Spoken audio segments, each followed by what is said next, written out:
You're listening to the Alpha's Love Stories, romantic audiobooks that will make your heart race. Don't forget to subscribe for more enchanting love tales. Chapter 1, The Scrap Eater. The shadows of the Grand Hall were my only friends. They clung to me a second skin as the roar of the equinox celebration crashed against the ancient stones like a physical wave. Laughter too sharp, shouts too bold, the clatter of silver on gold plates, a sound that echoed the hollow ache in my own stomach. I pressed myself against a cold pillar, trying to become part of the tapestry behind me, another faded scene of forgotten glory. Power thrummed in the air here, a low, steady drumbeat that vibrated in my teeth, power that was not mine, power that saw me and looked right through me. My worn dress, thin as mist, did nothing against the chill seeping from the castle walls. This fortress had stood for 1,000 years, sheltering kings and warriors. Tonight it felt like a living beast, and it knew I did not belong in its belly. "Move, Scrap." A hard shoulder slammed into mine, knocking the breath from my lungs. I stumbled, my palms scraping rough stone as I caught myself. I didn't look up. Looking up was a challenge. Challenges, for someone like me, ended in blood and pain. "Forgive me," I whispered to the empty air. The wolf was already gone, swallowed by the glittering crowd. My stomach twisted, a vicious cramp of emptiness. 2 days, it had been 2 days since my last meager meal. As the lowest-ranked Omega of the Night Fang pack, I fed only after everyone else was satisfied, if there were scraps left. Tonight was different. A feast for allies, for alphas and betas discussing border threats and southern wars, so many powerful wolves. I had hoped, foolishly, to be invisible. My fingers found the cool metal at my throat, my mother's pendant. A simple silver crescent moon, the only thing she left me. Her final, feverish whisper echoed in my memory. "Strength, Kiera, is not about never falling. It is about learning what you can survive. Remember who you are, even when the world tries to make you forget." Who was I? Right now I was a ghost, a phantom of hunger. Across the hall, the banquet tables lay in glorious ruin. The feast was over, the high-ranking wolves now engrossed in politics and potent drinks. Platters held the carcasses of roasted boar, trenchers of bread now stale, vegetables congealing in their own juices, a treasure trove of leftovers. My mouth watered, a painful rush of saliva. If I could be quick, be silent. I slid from shadow to shadow, a skill honed over a lifetime of avoidance. I was less than the furniture. I was a stain on the floor, ignored and dismissed. My heart hammered against my ribs as I reached the table's end. There, a dented pewter plate, discarded, perfect. I snatched it and began to gather my sad bounty, a heel of hard bread, cold, greasy fragments of meat clinging to a bone, bruised apple cores. To my starving body, it was a king's ransom. My hiding place was a deep alcove, hidden behind a floor-to-ceiling velvet curtain heavy with dust. I'd found it as a child, overwhelmed by noise and scent, my sanctuary.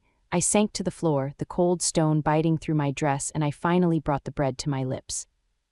The first taste was divine. I closed my eyes, tears pricking at the corners. I ate slowly, methodically, making every dry crumb last. The meat was gamey, likely venison from the Alpha's private forest.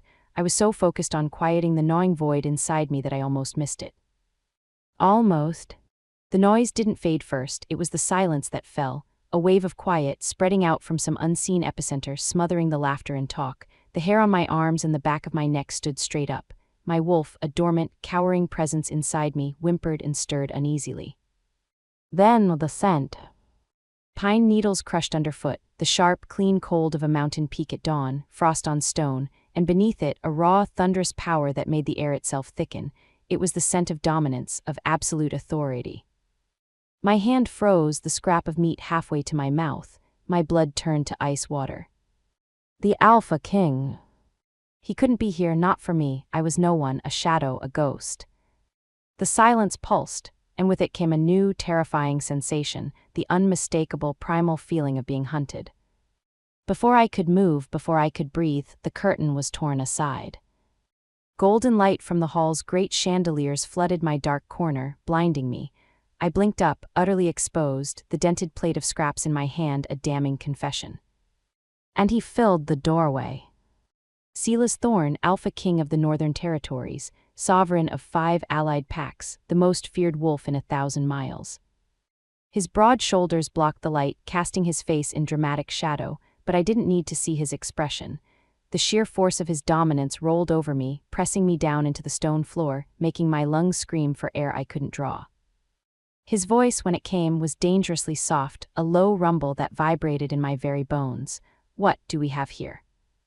I couldn't speak. My wolf had completely surrendered, rolling onto its back in total submission inside my mind. In the 5 years since he'd taken the throne, I'd only ever seen King Silas from a distance, a powerful, imposing figure leading drills or addressing the pack. Up close, he was terrifying. All hard lines, controlled fury, and lethal grace. A living blade. His eyes, they caught the light as he took a step into my alcove. They were not warm amber. They were the color of chilled whiskey, of a predator's gaze in the dead of night. They locked onto my plate of scraps, then slowly, deliberately, they traveled up to my face. Stand. The alpha command in that single word bypassed my will entirely. My body obeyed before my mind could process it. I shot to my feet, the plate clattering to the floor, the pathetic food scattering. I stood trembling before him, my head bowed so low my chin touched my chest. My pale hair fell like a frayed curtain between us. Look at me. The command was deeper this time, resonating with a power that pulled at my very soul. Fighting against every screaming instinct, I forced my head up. My eyes met his. The contact was an electric shock, a jolt of pure lightning that arced through my nervous system. My wolf surged forward, not in fear but in recognition. It pressed against the confines of my skin, yearning. I gasped, instantly dropping my gaze, terrified of my own reaction. Your name, it wasn't a request. Kiera, I whispered, the sound barely escaping my dry throat. Kiera Vance. Kiera, he repeated. My name in his mouth sounded foreign, important. It made me shiver. Why are you hiding in the dark, Kiera Vance, eating like a forgotten stray? The question hung between us, heavy and accusing. The truth was simple, humiliating. I ate scraps because that was my lot. I hid because visibility was an invitation for cruelty. I was a lesson for others in the natural order. I was hungry, Your Majesty, I finally breathed, choosing the barest sliver of truth. I did not wish to disturb the celebration. A sound escaped him, not a growl, a deep, considering rumble from the center of his chest. I flinched, waiting for the blow, the scorn. But when I dared another glance, his expression had shifted. The cold, assessing glare was gone, replaced by something intense, bewildering, a flicker of dawning, furious realization.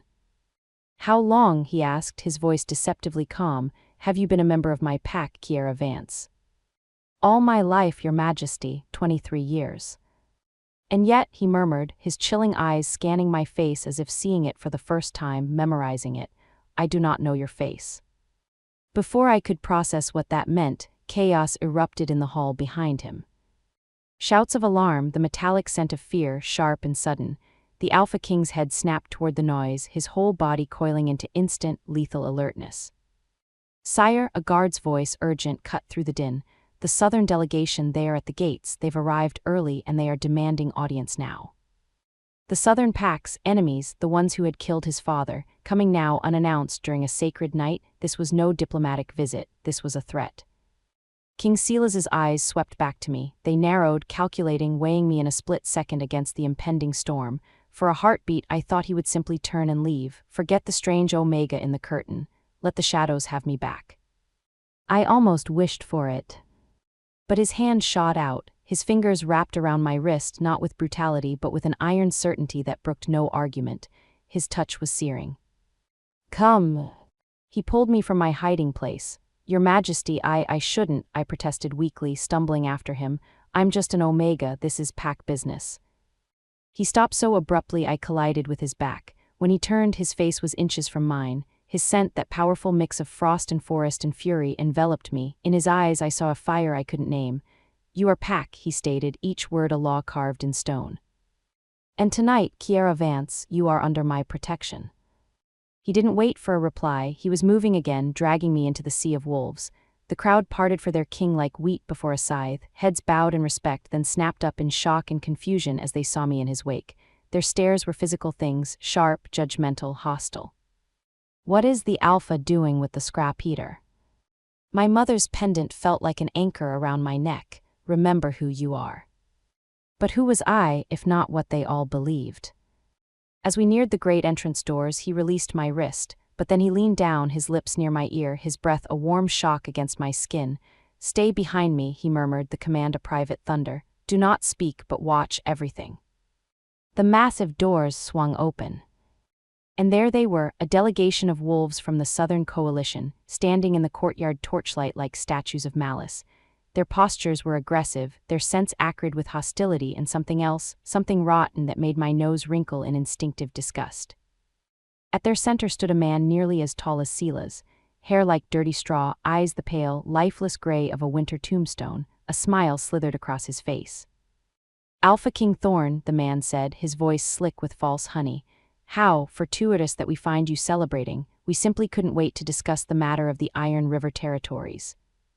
"Corbin," Silas replied, his tone colder than the mountain wind. "The invitation was for tomorrow. This is an ill-advised interruption." "Is it?" Corbin's pale eyes flickered over Silas's shoulder, landing on me, a spark of cold interest lit in their depths. "We bring urgent news. Perhaps we could speak privately."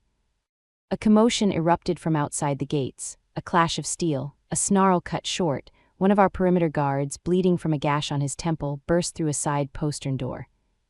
"Sire, it's a trap. They didn't just bring a delegation, they've brought an army. The western gate is breached." The perfect, terrible trap had been sprung. Chaos detonated. As snarls and battle cries filled the air, Silas's body tensed, every muscle ready to unleash violence. But in the split second before he transformed, he turned his head. His fierce, whiskey-colored eyes found mine, burning with an urgency that seared my soul. "Run," he ordered, the word a harsh, guttural command. "To my quarters, 3rd floor North Tower, lock the door, touch nothing." Then he was gone. In a blur of motion and shredding fabric, Silas Thorn shifted. Where a man had stood, now stood a massive wolf, his fur a cascade of shadows and silver, his eyes blazing with the same fierce amber light. With a roar that shook the stones, he launched himself toward the invaders. I was left alone in the erupting heart of a battlefield. The Alpha King's final order echoed in my mind: "Run." So I ran from the snarls and the screams and the smell of blood. I ran past warriors rushing toward the fight, past servants cowering in doorways. My heart was a wild drum in my chest, fear a bitter taste on my tongue. But beneath it, a strange, new sensation pulled at me, a magnetic tug deep in my core, drawing me toward the North Tower. Toward the heart of the Alpha King's domain. As I fled, one terrifying thought chased me louder than the howls of war. Why me? Of all the wolves in the pack, why had he seen me, and what did his final, protective glare mean? The game had changed, the Shadow's life was over, and I was running straight into a future I couldn't begin to understand, straight into the Dragon's Den. Chapter 2, The Dragon's Den. My breath sawed in my lungs, a ragged, desperate rhythm that matched the pounding of my heart. The sounds of battle were a muffled roar behind me now, distorted by stone corridors and distance. But the metallic scent of blood, sharp as a new blade, seemed to seep through the very walls. It followed me, a ghost of the violence I'd left behind. Every instinct screamed that I was running the wrong way. I should be in the southern annex, huddled with the other Omegas in our cramped, forgotten quarters. Not here, not ascending a polished spiral staircase where my worn boots slipped on marble worn smooth by generations of royal feet. The stones grew finer, the tapestries more grand. I passed scenes of epic hunts and legendary battles, the history of the Nightfang pack woven in wool and silk. My history too, I supposed, though I'd never felt a part of it. The air changed on the 3rd floor, it was cleaner, colder. And it carried his scent, not just the memory of pine and frost from the hall, but a concentrated, living essence of it. It marked this territory as surely as claw marks on a tree. Alpha. The scent was a warning and a lure, making my own timid wolf tremble inside me. The corridor stretched before me, lit by flickering sconces that cast dancing light on a deep blue runner embroidered with silver stars. At the very end stood a set of imposing double doors, dark oak banded with iron, the Alpha King's private quarters, his den. My hand shook as I reached for the heavy iron ring that served as a handle. What am I doing? The question was a scream in my skull. He was a king at war, I was a scrap eater. He had thrown me a lifeline in a moment of chaos, but surely he would forget it the moment the battle was won. He would return to find me here, an intruder and the consequences, but he had said run. He had looked at me with those fierce, commanding eyes and given me a direct order. To disobey an Alpha's command, especially his, was unthinkable. Gritting my teeth, I pushed. The door swung open without a sound, well-oiled and heavy. The room beyond stole the breath from my lungs. It was not the opulent, gold-drenched cage I'd imagined.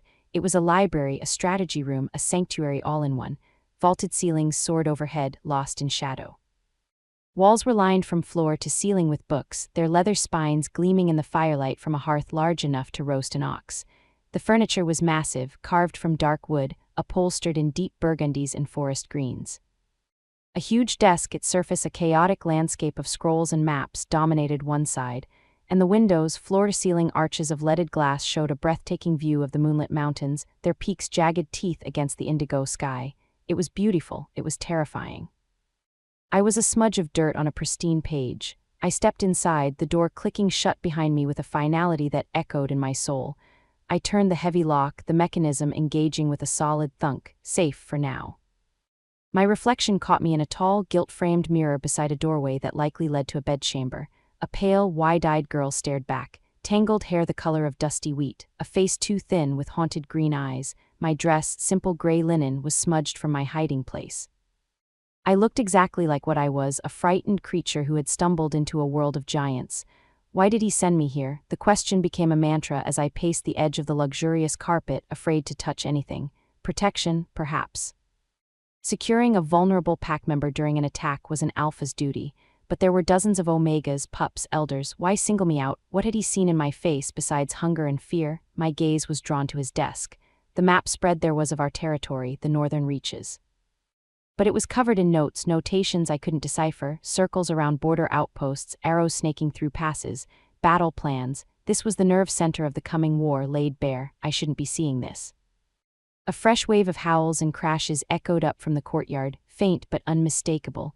I rushed to the window, pressing my palms against the cold glass. Far below, in the flickering torchlight, shadows moved in a violent dance. The silhouettes of massive wolves clashed, and smaller human forms darted with spears and swords. I couldn't tell who was winning. My stomach churned. Were we holding? Was he? A pain, sharp and sudden, lanced through my chest. It wasn't emotional, it was physical. A cracking, wrenching sensation, as if a rib had splintered. The air left my lungs in a shocked gasp. I doubled over, clutching at my sternum, my wolf surging inside me with a panic that was not my own. It was reacting to something else. As quickly as it came, the pain vanished, leaving behind a strange, hollow ache and a trickle of cold sweat down my spine.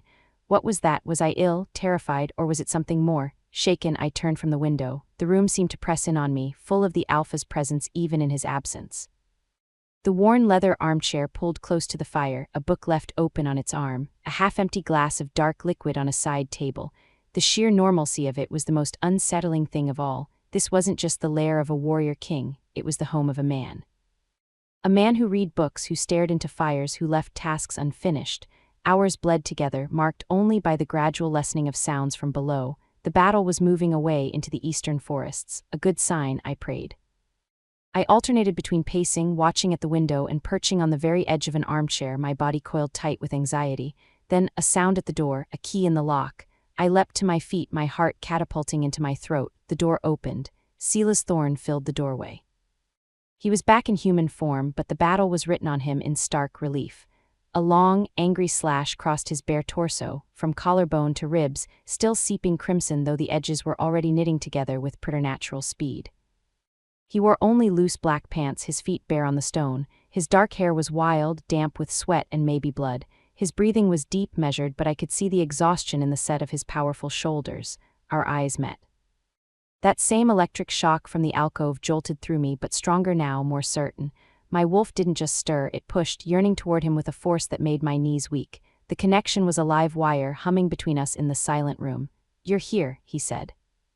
His voice was gravelly with exertion and laced with surprise. Had he truly expected me to disobey? You ordered me to come," I replied softly, my own voice barely a whisper. He entered fully, locking the door again with a decisive click. He didn't look at me as he crossed to a sideboard, pouring water from a crystal pitcher into a goblet. He drank deeply, his throat working. I could see the tension thrumming through him, the adrenaline of the fight still coursing in his veins. "The Southerners," I dared to ask into the heavy silence. "Repelled," he said shortly, setting the goblet down. For now, it was an assassination attempt disguised as diplomacy. He finally turned, those predator's eyes finding me in the firelight. Had they succeeded, the resulting chaos would have made the northern reaches easy pickings for a full invasion. They had come to kill him, my alpha. A cold, unfamiliar fury ignited in my chest, burning away some of my fear. It was a protective rage, startling in its intensity. "You're bleeding," I murmured, nodding at the wound on his chest. His hand rose, fingertips brushing the healing slash. They came away stained. It's nothing, it will be gone by morning. I knew I should look away. It was improper to stare at an alpha's bare skin, but I couldn't. The firelight played over the hard planes of his muscles, over old, silvery scars that mapped a lifetime of conflict. He was a masterpiece of lethal beauty, a storm contained in flesh and bone. Why? The question finally burst from me, the one that had been screaming in my mind for hours. Why did you send me here? He didn't answer immediately. Instead, he walked toward me, his movements slow, deliberate. The distance between us shrank. I should have stepped back, bowed my head, made myself small, but my feet were rooted to the carpet. Some new, fragile instinct held me firm. He stopped just a foot away. I could feel the heat radiating from his skin, smell the complex layers of his scent, pine, frost, iron, and the smoky sweetness of his own blood. He looked down at me, his gaze searching, probing. You truly don't know, do you? He asked, his voice a low, intent rumble. Confusion knotted my brow. Know what? I'm an Omega, the lowest rank. I know my place. The old mantra, the one that had kept me alive, felt like ash on my tongue. Something dangerous flashed in his eyes, anger but not directed at me. Who told you that? He demanded, the quiet force in his voice making me flinch. Everyone, the hierarchy is clear. Alphas at the top, then betas, gammas, deltas. My voice trailed off. Omegas at the bottom. That's how it's always been. That, he said, the words precise and sharp, is how it has been since my father's time, a corruption, a perversion of the old ways. I stared at him, utterly lost. The hierarchy was the foundation of our world, as immutable as the mountains outside his window. To question it was madness. He saw my disbelief. In the ancient times, he continued, his voice dropping, drawing me into a secret, before my father's reign, Omegas were not the lowest rank. They were rare, precious, they were something else entirely. Something vital. My fingers flew to my mother's pendant, clutching it like a lifeline. I don't understand. No, he said, a shadow of profound regret crossing his features. You wouldn't. The knowledge was systematically destroyed, the old texts burned. His jaw tightened, a muscle ticking. My father made sure of it. He killed the last known true Omega and took the throne by force. The words hit me like a physical blow. Killed, a true Omega, what was that? The last, I whispered, the pieces refusing to fit together in my mind. Until, his intense gaze held me captive. Until you, Kiara Vance. The world tilted, the floor seemed to drop away. What? I knew it, he said, his voice thick with a certainty that terrified me. The moment I caught your scent in that alcove, it was subtle, buried under years of hunger and fear of being told you were nothing. But to one who knows what to look for, it was unmistakable. You are not just an Omega, you are a true Omega, the first born in this pack in over 30 years. My head spun. True Omega. The words meant nothing, and yet they resonated with something deep, deep inside. A chord long silent, now vibrating. What does that mean? My voice was a thread of sound. Instead of answering, he asked a question of his own. During the battle, did you feel a pain here? He gestured to his own chest, mirroring the spot where my phantom agony had struck. Like your ribs were breaking, I gasped. How did you know? Because I felt it too, he said, and the admission shook me to my core.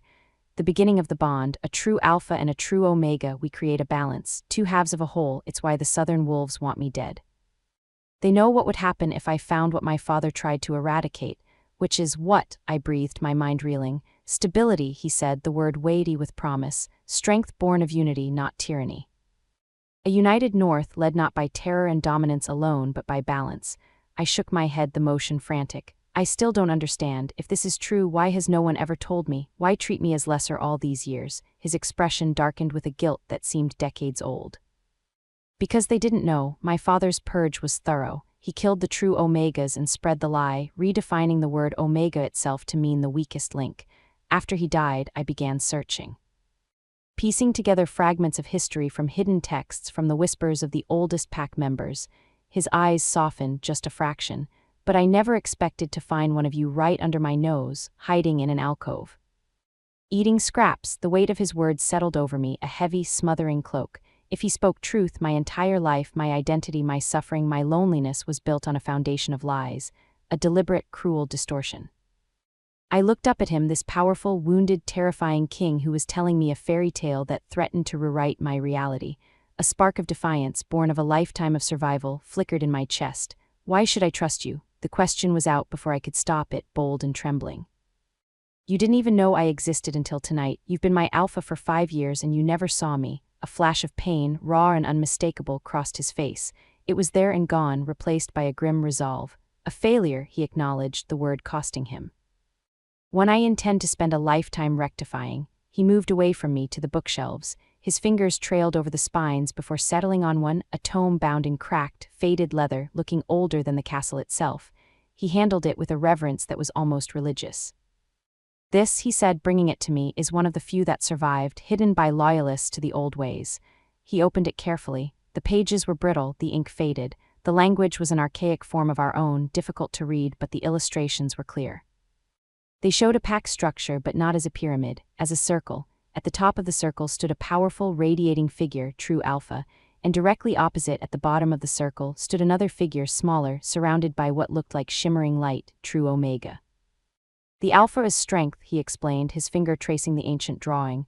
"Protection, decision. The Omega is healing, intuition, connection. One without the other creates imbalance. Tyranny on one side, collapse on the other. Together," he looked from the page to me, his eyes blazing. "Together they form the axis, the center around which a healthy, mighty pack revolves." I stared at the page, at the two equal, opposite figures. A strange sense of recognition washed over me, not memory, but a deep, cellular knowing. My wolf, usually so silent and fearful, pressed against my consciousness with a feeling of homecoming. "If this is true," I whispered, my throat tight, "why would your father destroy it? Why kill us?" "Power," Silas said, the word of final, damning judgment. "A true Alpha bonded with a true Omega cannot be corrupted. The bond creates a check, a balance. It prevents the Alpha from becoming a despot. My father wanted absolute control. He was a monster who wore a crown." He closed the book gently, the sound like a falling leaf. "And now the southern packs, led by men like Corbin, who were my father's allies, want to kill me for the same reason. They've heard rumors I seek the old ways. They fear what a balanced North would become." A grim, satisfied smile touched his lips. "They are right to be afraid." Just then, a firm knock echoed on the heavy door. Silas instantly shifted, placing his body between me and the potential threat, his wounded chest facing the door. A gesture so instinctual, so protective, it stole my breath. "Sire," a male voice, steady and calm, came from the other side. "It's Thuron. Enter." The door opened to reveal a tall man with hair the color of autumn oak and keen, intelligent eyes. He had a makeshift bandage on his left forearm.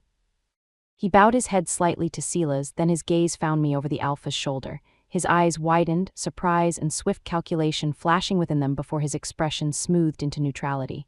"Report," Silas commanded. "The southern forces have retreated beyond the river, sire.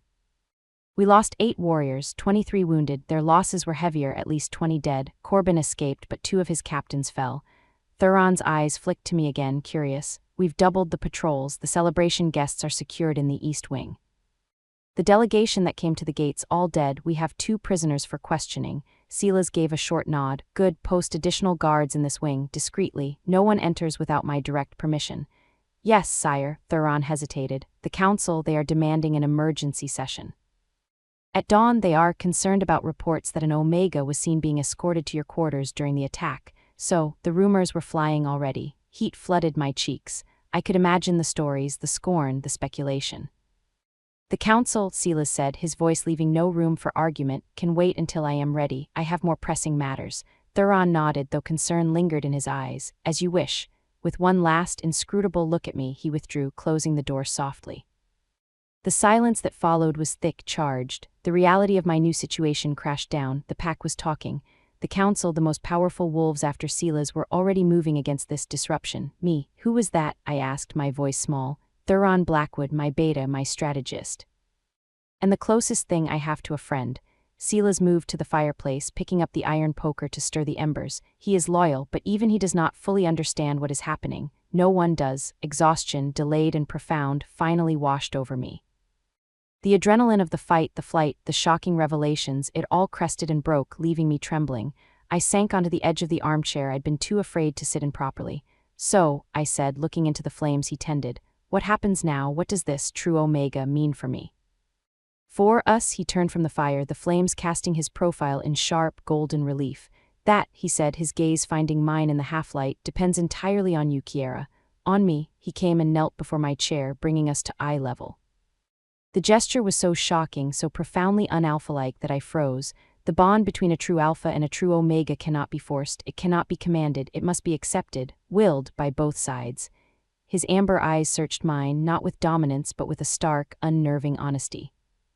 "I will not coerce you, I cannot, but you need to understand what is at stake." He paused, letting the gravity of his next words fill the space between us. Our pack, all 5 territories of the north, we stand at a precipice. War with the south is coming, whether we seek it or not. United under balanced leadership, we have a chance. Divided, clinging to my father's corrupted ways, we will fall. The weight was immense, crushing. Yesterday, my greatest concern was my next meal. Today, this king was telling me the fate of thousands rested on my shoulders, on what I chose to believe to become.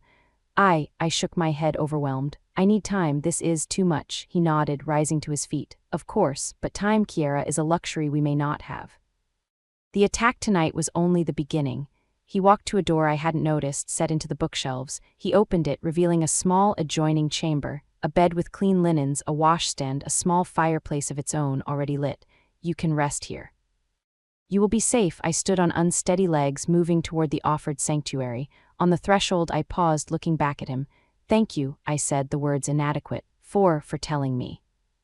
For seeing me when no one else did. Something flickered in his eyes then, an emotion so deep and complex it made my heart stutter. Get some rest, Kiera Vance, he said, his voice rough. Tomorrow will come all too soon. And with it, decisions that cannot be unmade. I nodded and slipped into the small room, closing the door softly behind me. Alone at last, I sank onto the bed, the softness foreign against my worn body. My mind whirled, true Omega, ancient bonds, purges, wars, a king who knelt. It was a legend, a fireside tale, not my life. My fingers found my mother's pendant. Strength comes from surviving storms, she'd said. Had she known, had she been hiding me, preparing me for this very tempest? Sleep, when it finally claimed me, was not peaceful. It was filled with dreams of amber eyes watching me from the dark, of ancient books with pages that bled light, and of running through endless frozen forests, a howl of both warning and welcome always just behind me. The storm was here, and I was no longer hiding in its eye. I was standing at its very center. Chapter 3, The Ghost Queen's Dawn. A sliver of pale, wintry sunlight pried its way through the small, high window, painting a narrow stripe across the unfamiliar floor. For one disorienting moment, I didn't know where I was. The bed was too soft. The air smelled of clean linen and wood smoke, not damp stone and despair. Then memory returned in a brutal, beautiful rush. The alcove, the battle, the king, his words, true Omega. A soft knock at the inner door made me sit bolt upright, my heart leaping. Why, yes, the door opened, but it was not Sela's. A young woman stood there, her brown eyes wide as saucers, a tray of food in her hands and a bundle of clothing over her arm. Her mouth fell open. Kiera, she gasped. Then, remembering herself, she dipped into a swift curtsy, nearly upending the tray. The Alpha King requested I bring you breakfast. And, these, I recognized her. Alara, a cheerful beta from the kitchens. We'd exchanged rare, hurried words over the years when I'd slipped in for scraps. She'd sometimes sneak me an extra heel of bread when no one was looking, her kindness a tiny, glowing ember in my dark world. Thank you, Alara, I said, my voice still rough with sleep. I took the tray, fresh, warm bread, honey, slices of pink ham, a pot of steaming tea. More food than I usually saw in a week. The scent alone was almost painful. Alara laid the clothes on the bed, a simple but finely made dress of soft dove-gray wool, a dark blue overtunic, clean undergarments, and sturdy leather boots. Luxuries. She hesitated, buzzing with questions she clearly didn't dare ask. Finally, she leaned in, her voice a conspiratorial whisper. The whole pack is talking, Kiera. They're calling you the Ghost Queen. Her eyes were full of awe and fear. They say the Alpha King fought like a demon to protect you last night, that he shifted right in front of the Southerners' end, and that he claimed you. My cheeks burned. It's not like that, Alara. It's complicated. She nodded, but her expression said she believed the rumors wholeheartedly. If you need anything else, anything at all, you're to ask me directly. I've been assigned as your attendant. She gave another quick curtsy, a new formality in her posture, and slipped out, closing the door softly. Ghost Queen, the name echoed in the quiet room. It felt like a mask, too big and ornate for my face. I ate slowly, savoring each bite, the act itself feeling revolutionary. As I dressed, the soft wool felt alien against my skin. I fastened my mother's pendant around my neck, its familiar weight the only anchor to the person I was yesterday. Who was I today? The question haunted me as I stared at the strange, elegant girl in the washstand's small mirror. The dress changed my silhouette, hid the sharp angles of hunger. But the eyes were the same, wide, green, and full of a terror that was now edged with a bewildering spark of something else. When I emerged, Sela's was at the great window, his back to me, hands clasped behind him as he surveyed his kingdom in the dawn light. He was dressed in formal attire, black trousers, a charcoal tunic, a leather vest tooled with silver sigils that denoted his rank. He looked every inch the warrior king. He turned as he heard me, His gaze swept over me, and for a fleeting second something flashed in his amber eyes, approval, surprise, a heat that was gone before I could name it. "The clothes suit you," he said, his voice neutral. "Thank you," I murmured, smoothing the skirt self-consciously. "The council is assembled," he stated, his demeanor shifting to pure business. "They are waiting." A fresh lance of fear shot through me. "The council, what should I say?" "Nothing," he said, moving toward me. "For now, you listen, you observe, you begin to understand the battlefield we are on, which is not just made of dirt and blood." He stopped close, and again I felt that pull, that magnetic hum between us. "Are you afraid?" I considered lying. "Terrified." A faint, grim smile touched his lips. "Good, fear keeps you sharp. It is the absence of fear that makes wolves reckless." The smile vanished. "But remember this, Kiera, regardless of what anyone in that chamber says or thinks or plots, you belong at my side, by ancient right and by my choice.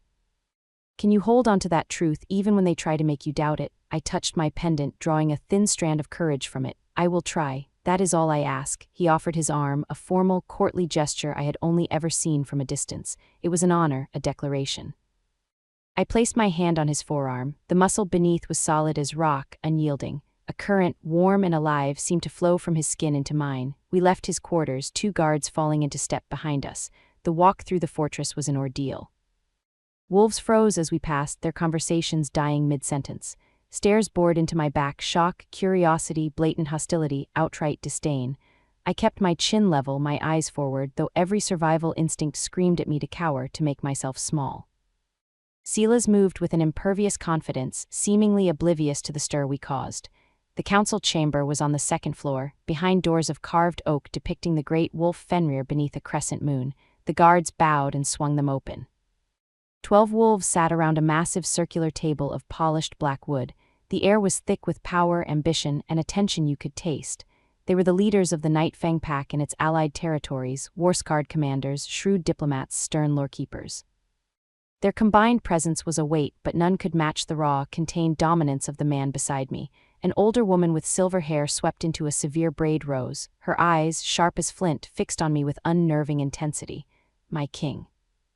"We have been waiting," Elder Moira, Silas acknowledged with a slight nod. "The aftermath of an attempted regicide takes precedence over ceremony." "Of course," she conceded, though her gaze never left me.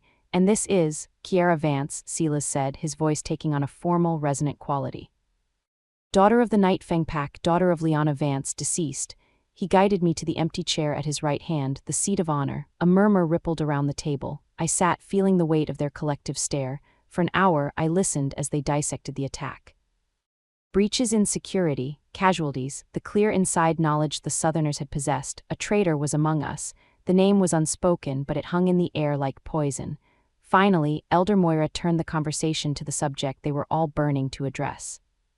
"Sire," she began, her tone carefully modulated, "there are concerning rumors regarding your personal involvement with this young woman. In a time of war, perceptions matter. The council believes clarity is prudent." Silas leaned back, his posture deceptively relaxed. "By all means.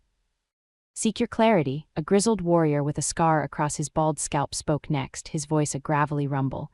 "Bluntly, King Silas, dallying with an Omega during a crisis signals weakness to our enemies. If you require companionship, there are strong alphas and high-ranking betas from allied families, matches that would cement alliances and demonstrate the proper order." The humiliation was a physical burn across my skin. I was being discussed like a stray puppy, a political liability. Silas's hand tightened on the arm of his chair, his knuckles whitening. "Is that the council's official position?" he asked, his voice dropping to a deadly soft register. "That I should select a mate based on political barter and an order my father perverted? It is the traditional way," Elder Moira interjected, a placating note in her voice. "Your father, my father," Silas cut in, sharp as a knife, "was a tyrant whose cruelty brought us to the brink of annihilation. I did not take this crown to walk his path." A thick, suffocating silence filled the chamber. I kept my eyes on the gleaming wood of the table, feeling smaller than I ever had in my hiding place. A younger councilwoman with cool, calculating eyes leaned forward. "What precisely are your intentions toward this Omega?" Silas's response was slow, deliberate, each word a stone laid in a new foundation. "Kiera Vance is not this Omega, she is a true Omega, the first born to this pack in 30 years. The reaction was immediate, sharp intakes of breath.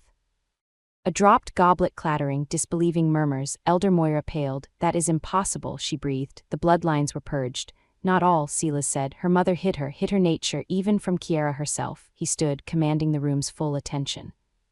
For 5 years I have searched our archives, pieced together fragments of history my father tried to burn. The old ways, the true balance where Alpha and Omega are not top and bottom but equal counterweights. Fairy tales, scoffed the scarred warrior. Children's stories, are they? Silas countered, his voice rising. Why did my father execute the last known true Omega? Why rewrite our history? Why would Corbin attack the moment he saw me with her? He let the questions hang. The bond between a true Alpha and a true Omega is real. I felt it last night, a pain in the chest, an echo. Did you not feel it, Kiera? All eyes swung to me. I nodded, my voice small but clear in the quiet. I did. Elder Moira's gaze on me sharpened from scrutiny to something like horrified recognition. The echo pain. You both felt it. It is the beginning of the bond, Silas confirmed. A bond my father and men like Corbin fear above all else, because a pack led by a bonded pair is stable, strong, resilient against tyranny. It cannot be broken from within by greed or fear. The council members stared, some with dawning understanding, others with entrenched, stubborn denial. I gathered the frayed edges of my courage. I had to speak, not for him, but for myself. I don't know if what the Alpha King says about me is true, I began, my voice gaining strength as I spoke. But I know this, the southern packs grow bolder because they sense our division. Our imbalance, if we continue as we have, clinging to a hierarchy that treats any of its own as worthless. We will shatter. I lifted my chin, meeting Elder Moira's flinty gaze. My mother told me strength is learned in storms. Perhaps this war is our storm, and perhaps balance is our strength. Silas looked at me then, and the approval in his eyes was a warm, solid thing, a lifeline. The dynamic in the room shifted subtly. Some council members looked at me with new, grudging interest. Others radiated colder hostility. If this is true, Elder Moira said slowly to Silas, the implications are monumental. The old texts say a bonded pair transforms not just themselves but the entire pack structure, which is why my father murdered to prevent it, Silas said grimly, and why Corbin will stop at nothing to kill us both. What would you have us do, sire? Elder Moira asked, ever the pragmatist. Prepare for war while we pursue peace, Silas stated. Fortify the borders, train every able wolf, send envoys to the neutral western reach with offers of alliance. He placed a hand on the back of my chair, a possessive, protective gesture, and Kiera remains under my protection. She will learn what it means to be what she is. The full bond will not be rushed. It requires consent and time. The meeting continued, strategies debated, resources allocated. Throughout, Silas did something remarkable. He included me. He would explain a point of history, ask for my impression of a delegate's character, lean in to hear my quiet observation on pack morale. He was treating me not as a prize or a symbol, but as a partner. The message to the council was unmistakable. When the session finally ended, most members filed out with stiff bows, their eyes avoiding me. Elder Moira lingered. She approached me, her movements slower now, her sharp eyes softened by memory. I knew your mother, she said quietly. Liana was formidable, fiercely protective. Now I understand who she was protecting. She studied my face. If you are what Silas believes, then you carry a burden heavier than these mountains, child. The hopes of the North rest on shoulders that have known nothing but scorn. I never asked for this, I whispered, the truth laid bare. A sad, knowing smile touched her thin lips. No one worthy of power ever does, Kiera Vance. That is precisely what makes them worthy. With a final, respectful nod to Silas, she left us alone in the vast, echoing chamber. Silas turned to me. The official mask fell away, revealing the weary, determined man beneath. You did well. I felt like an imposter. You are not. He said it with a finality that left no room for argument. Come. Your education begins now. He led me not to the training yards or the barracks, but back to the tower, to his private library. He went straight to a section of shelves and began pulling down books, ancient, crumbling texts, handwritten journals, even stone tablets etched with runes. This, he said, laying them gently on the large desk, is your true inheritance, everything my father tried to erase. For the rest of the day he taught me. He showed me illustrations of the old pack circles. He read me accounts of true Omegas who could calm entire war bands with their presence, who could heal wounds with a touch, who could sense treachery before it was spoken. Your empathy, he said, watching me closely, your ability to feel the moods of others, to move unseen. These are not just survival skills, they are Omega gifts. Your mother must have been guiding you, even as she hid you. The pieces of my life began to rearrange themselves. My hypervigilance wasn't just fear, it was an innate, heightened awareness of emotional currents. My need for solitude wasn't weakness, it was an unconscious shielding from the overwhelming emotions of others. It's like hearing a song no one else can hear, I murmured, tracing the faded illustration of a omega surrounded by soft light. Yes, Silas said, his voice quiet. And now you must learn to listen to it, to understand its melody. As dusk fell, painting the room in deep blues and purples, a new kind of tension settled between us. The intellectual intensity of the day gave way to a silent, potent awareness. We were no longer just king and discovered subject. We were a man and a woman, bound by a mysterious, fateful thread, sitting in the intimate quiet of his sanctuary. He looked at me across the desk, the firelight dancing in his eyes. The path ahead is dark, Kiera, and full of teeth. But you are not walking it alone. The promise in his words was not romantic, it was deeper. It was a vow of alliance, of shared purpose, and in that moment it was the most solid, real thing I had ever known. I was Kiera Vance, the scrap eater, the ghost queen, the last true Omega. And my story, for better or worse, had truly begun. Chapter 4, Whispers in the Stone. The fortress, once a place of cold, indifferent stone, had become a living creature of whispers. I felt them slither under doors, coil around corners, brush against my skin in the crowded halls.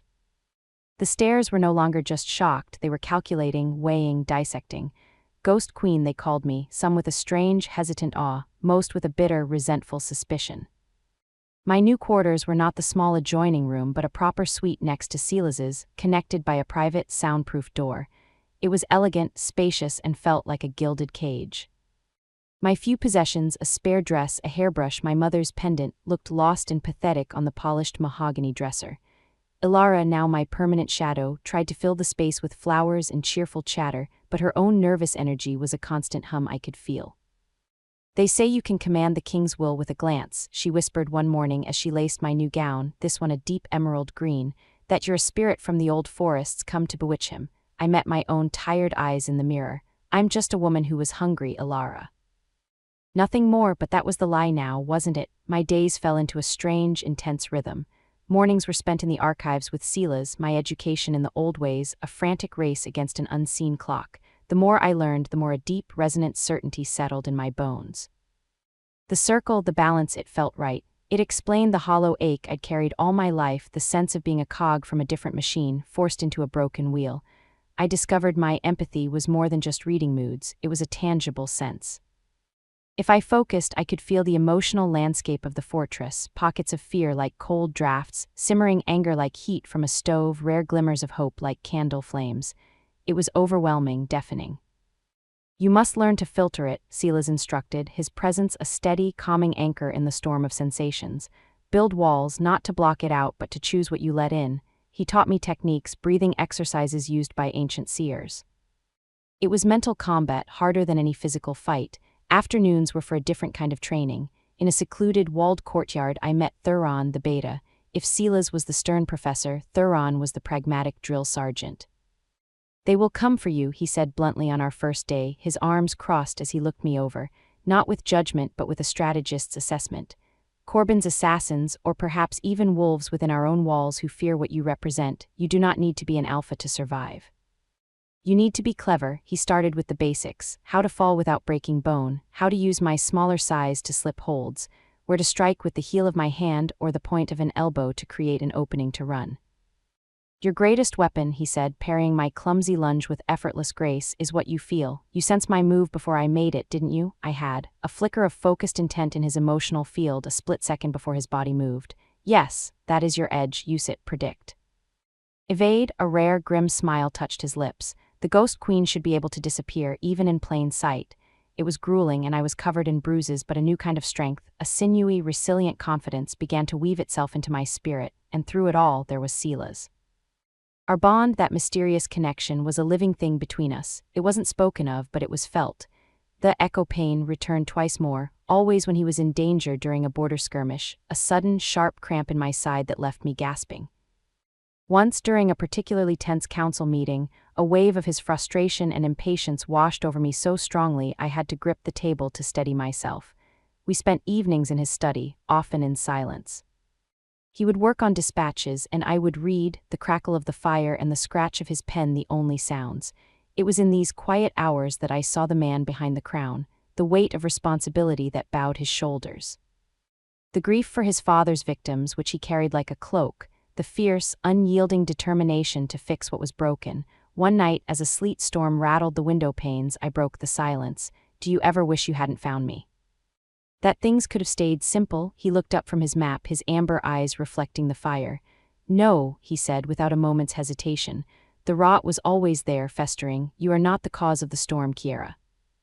You are the chance to build a shelter that will outlast it. He held my gaze. Do you wish I hadn't found you? I thought of the scraps, the cold, the crushing invisibility. Then I thought of the whispers, the target on my back, the terrifying responsibility. No, I whispered, surprising myself. I just wish I knew how to be what you need. You already are, he said, his voice low. You are the question to my answer, the calm to my storm. Just be Kiera, that is all I have ever needed. The air between us thickened, charged with something unspoken, immense. It wasn't romance, not yet.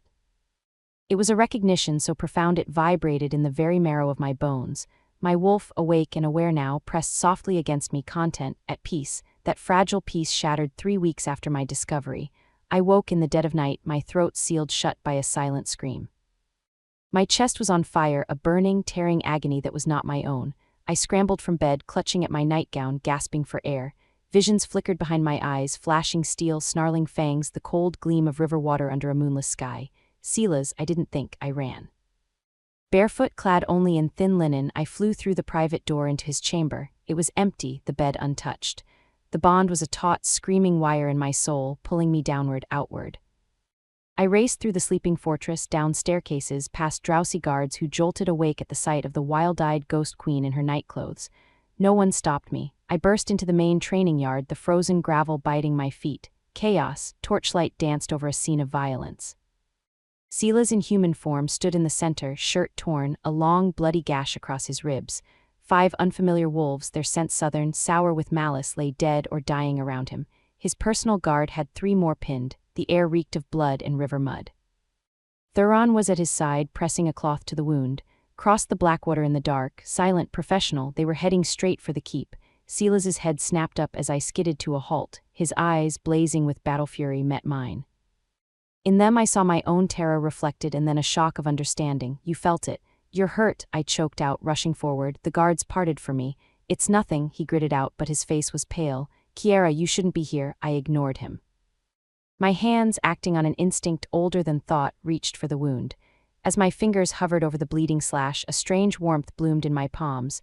A soft, golden light, faint as dawn, emanated from my skin. The bleeding slowed. The torn flesh seemed to shimmer, knitting together just a fraction faster. A stunned silence fell over the yard. Everyone stared, Thuron, the guards, the prisoners. Silas looked down at my hands, then into my eyes, his expression one of awe. The true Omega's touch, Thuron breathed, the legend becoming reality before him. A young messenger, trembling, pushed through the circle. Sire, word from the Eastern Watchtower, the neutral pack there, they were hit tonight too. The same pattern, their Alpha pledges formal alliance now. He says the Southern Coalition means to wipe you out before the solstice. The ambush wasn't an isolated event, it was the opening move of a final, brutal campaign. Silas straightened, pushing pain aside. His hand closed over mine, stopping the gentle light. His touch was electric, grounding. Call the War Council now. He looked at me, his gaze fierce, possessive, and terrified for me. The bond, he murmured, for my ears only. It's a beacon. And they can see it now. As the yard erupted into frantic activity, I stood frozen, my hands still tingling with fading warmth. The first gift of my true nature had manifested, not as a weapon but as healing, but the cost was clear. My connection to Sila's, which had become my anchor, was also a lighthouse in the dark, guiding our enemies straight to us. The fragile piece of learning was over. The Shadow War had just burst into full bloody flame, and I was no longer just a student or a symbol. I was a key player on the board.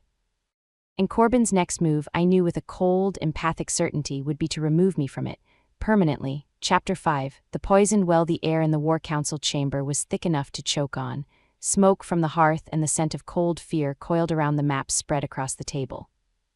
I sat at Silas's right hand, the now familiar position, but today the weight of the carved chair felt like a throne of thorns. The report was dire. Corbin's forces weren't just raiding, they were mobilizing in the southern passes in numbers not seen in generations. The Eastern Alliance was a small bandage on a gaping wound. The Western neutral pack remained silent, a dangerous, watchful void. Even with every wolf of fighting age we are outnumbered, Thuron stated, his pointer resting on a mass of red tokens swarming the map's lower edge, 2-1. Perhaps more, numbers aren't everything, Silas countered, his voice a low rumble. He tapped our mountainous territory. We have the terrain, we have the home ground, and we have something they have forgotten. His gaze swept to me, not with softness but with a strategic certainty. The bond, grunted Wulfric, the scarred elder from the first council. He eyed me with undisguised skepticism. A legend, a feeling, will it stop a sword? A unified pack led by a bonded pair is more than the sum of its wolves, Silas shot back. It is a fortress of will.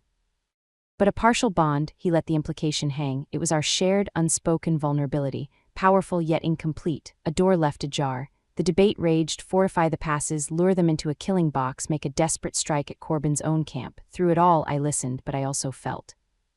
The undercurrents in the room were more telling than the words. I felt Thuron's razor-sharp focus, his mind calculating odds like a machine. I felt Wulfric's deep-seated resentment, a hot coal of tradition that saw me as a destabilizing disease. I felt the simmering anxiety of the younger commanders, loyal to Silas but terrified of the odds, and then I felt something else. A cold, slick drip of malice. It was so faint, so carefully hidden beneath layers of concern and strategic thought that I almost missed it. It wasn't directed at me or even at Silas specifically. It was a general, opportunistic venom seeping from the direction of a councilman named Alistair. He was a logistics master, a man who spoke of grain stores and arrow supplies with dry precision. His emotions were usually a flat, dull gray.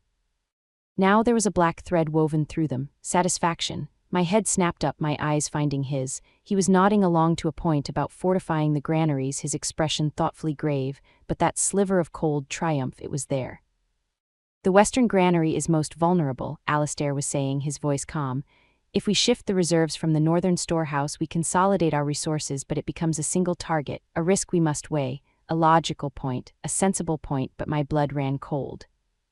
The western granary supplied the main barracks, a single target. I saw it not with my eyes but with that new, terrible intuition, a flash of fire, of wolves choking on smoke and poisoned grain.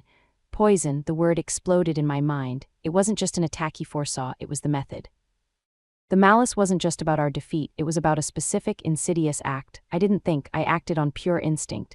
My hand shot out, gripping Silas's wrist under the table. My touch was ice cold. He stiffened, his speech cutting off mid-sentence. Every eye turned to me. Kiera, he asked, his voice dangerously quiet. All words deserted me. How could I say it? I feel poison in the man's soul. They would think me hysterical or worse, a witch sowing division. Alistair's gaze met mine. His eyes were bland, questioning. But deep within, in a place only an Omega might sense, the black thread coiled tighter. A challenge. The western granary, I stammered, my voice thin but clear in the silent room.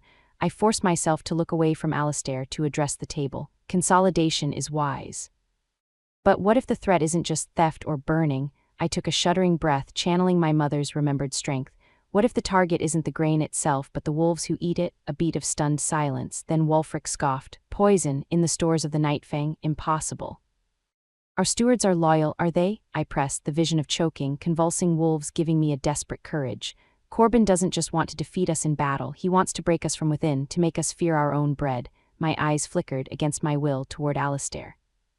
He would need someone who knows our stores, our schedules, someone we would never suspect. The room erupted, outraged denials, speculative murmurs. Alistair's face was a masterpiece of offended dignity. This is an outrageous accusation. From one who knows nothing of our ways. Enough. Silas's single word cut through the noise. He hadn't taken his eyes off me. He saw my terror, my certainty. He trusted it. Thuron, take a team, the western granary, the northern storehouse, check everything, not for southern agents. Check for contamination, now. The order was given. The council sat in furious, uneasy silence as we waited.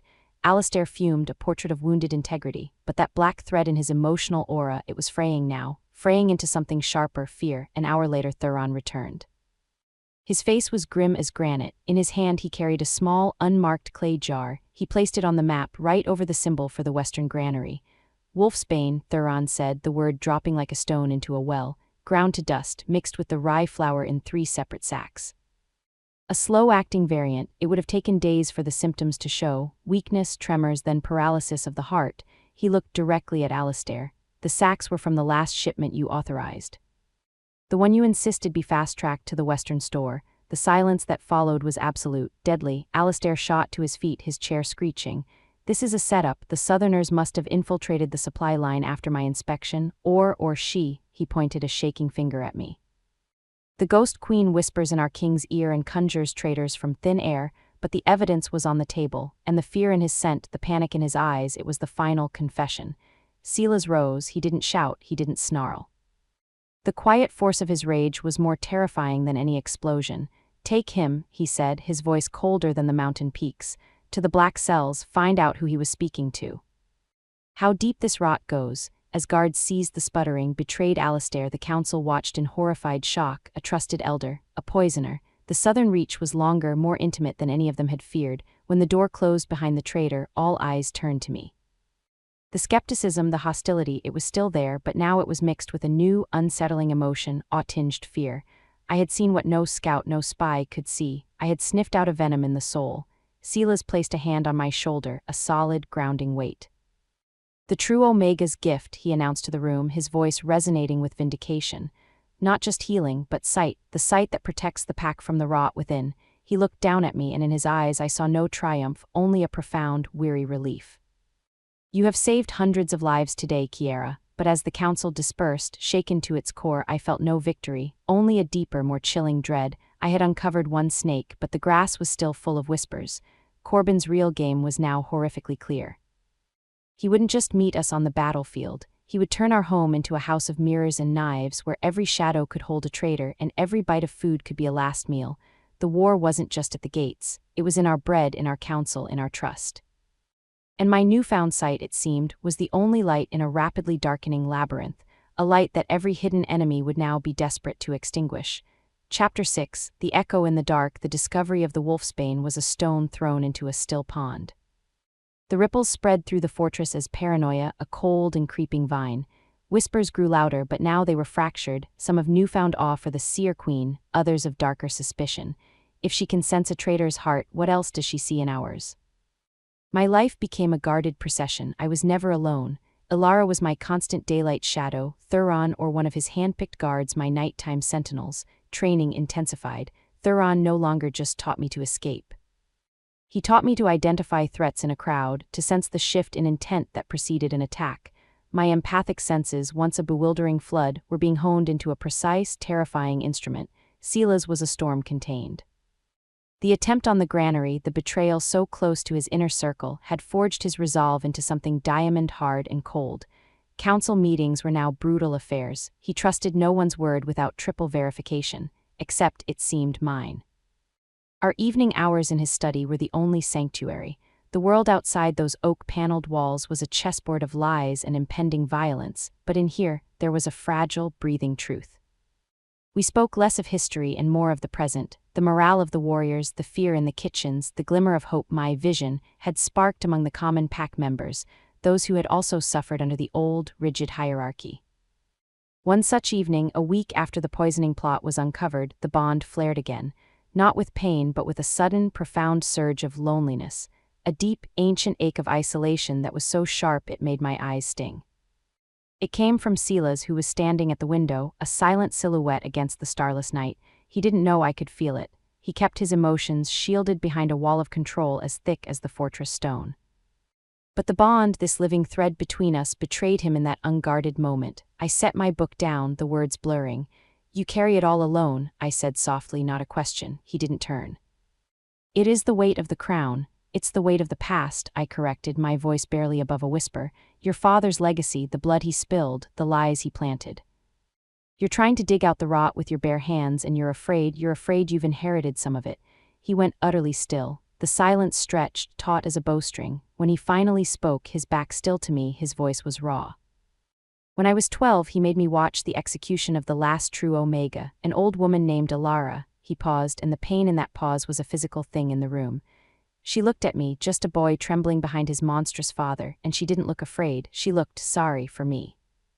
Then my father slit her throat and told the pack it was a mercy, that her weakness was a disease, and I did nothing." The confession hung in the air, a ghost finally given voice, the source of the loneliness, the guilt that was the bedrock of his relentless drive. "You were a child," I said, rising, drawn to him as surely as iron to a lodestone. "You are not him, aren't I?" He finally turned, and his face was a mask of torment in the dim light. "I command, I judge, I send wolves to their deaths. The power is the same. How can I be sure the corruption isn't?" I stood before him, the space between us charged with his anguish and my own dawning understanding. This was the true core of him, not the fearless king but the terrified son, fighting a war on two fronts, against Corbin in the south and against his own bloodline within. My hand moved of its own volition. I reached out, not touching him but hovering my palm near his chest over the scar from the assassin's blade. The faint, golden warmth that had stemmed his bleeding tingled in my fingertips. "You feel this?" I asked. "This connection? Your father spent his life severing these bonds. He murdered to break them. You," I looked up, meeting his stormy eyes. "You found one in a dusty corner, and you're trying to rebuild what he destroyed. That is the difference. That is everything." He stared at me, his breath catching. The storm in his eyes calmed, not into peace but into a profound, staggering wonder. He looked at me as if seeing the sunrise for the first time.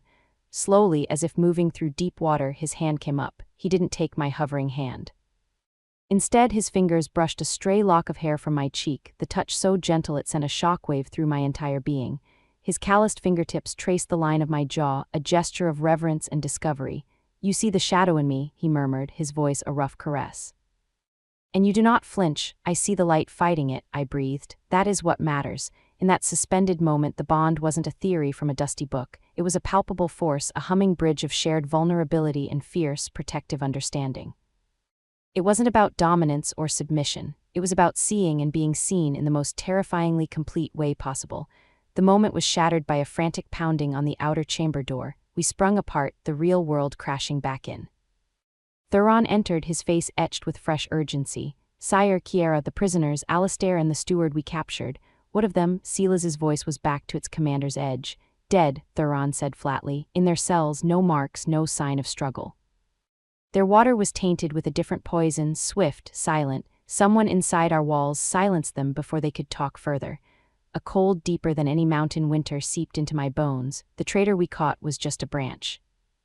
The root was still here, hidden, powerful, and ruthless enough to kill within the supposedly secure dungeon.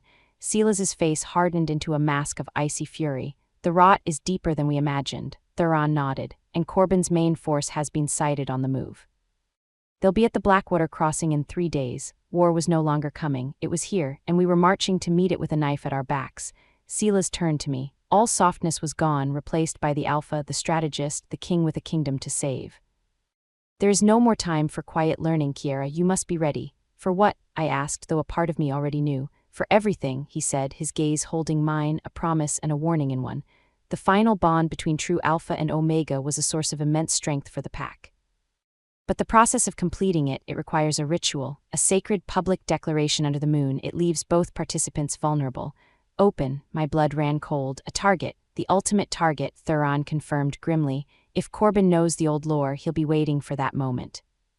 It would be the perfect time to strike us both down, to sever the bond before it can solidify and unleash its full power for our pack." The choice was suddenly, horrifically clear. We could go to war divided, with a partial bond that made us a beacon, but gave us only a fraction of our potential strength. Or we could risk everything in a sacred public gamble, attempting to complete the bond and become the united force the legends spoke of, knowing the ceremony itself could be our funeral pyre. Silas watched me, his eyes searching mine. He had vowed never to coerce me. The decision, the terrifying leap of faith, had to be mine. Outside, the wind howled against the tower, a harbinger of the storm gathering in the south. Inside, the ghost of his father's cruelty and the promise of a different future hung in the balance. The scared girl who ate scraps wanted to hide.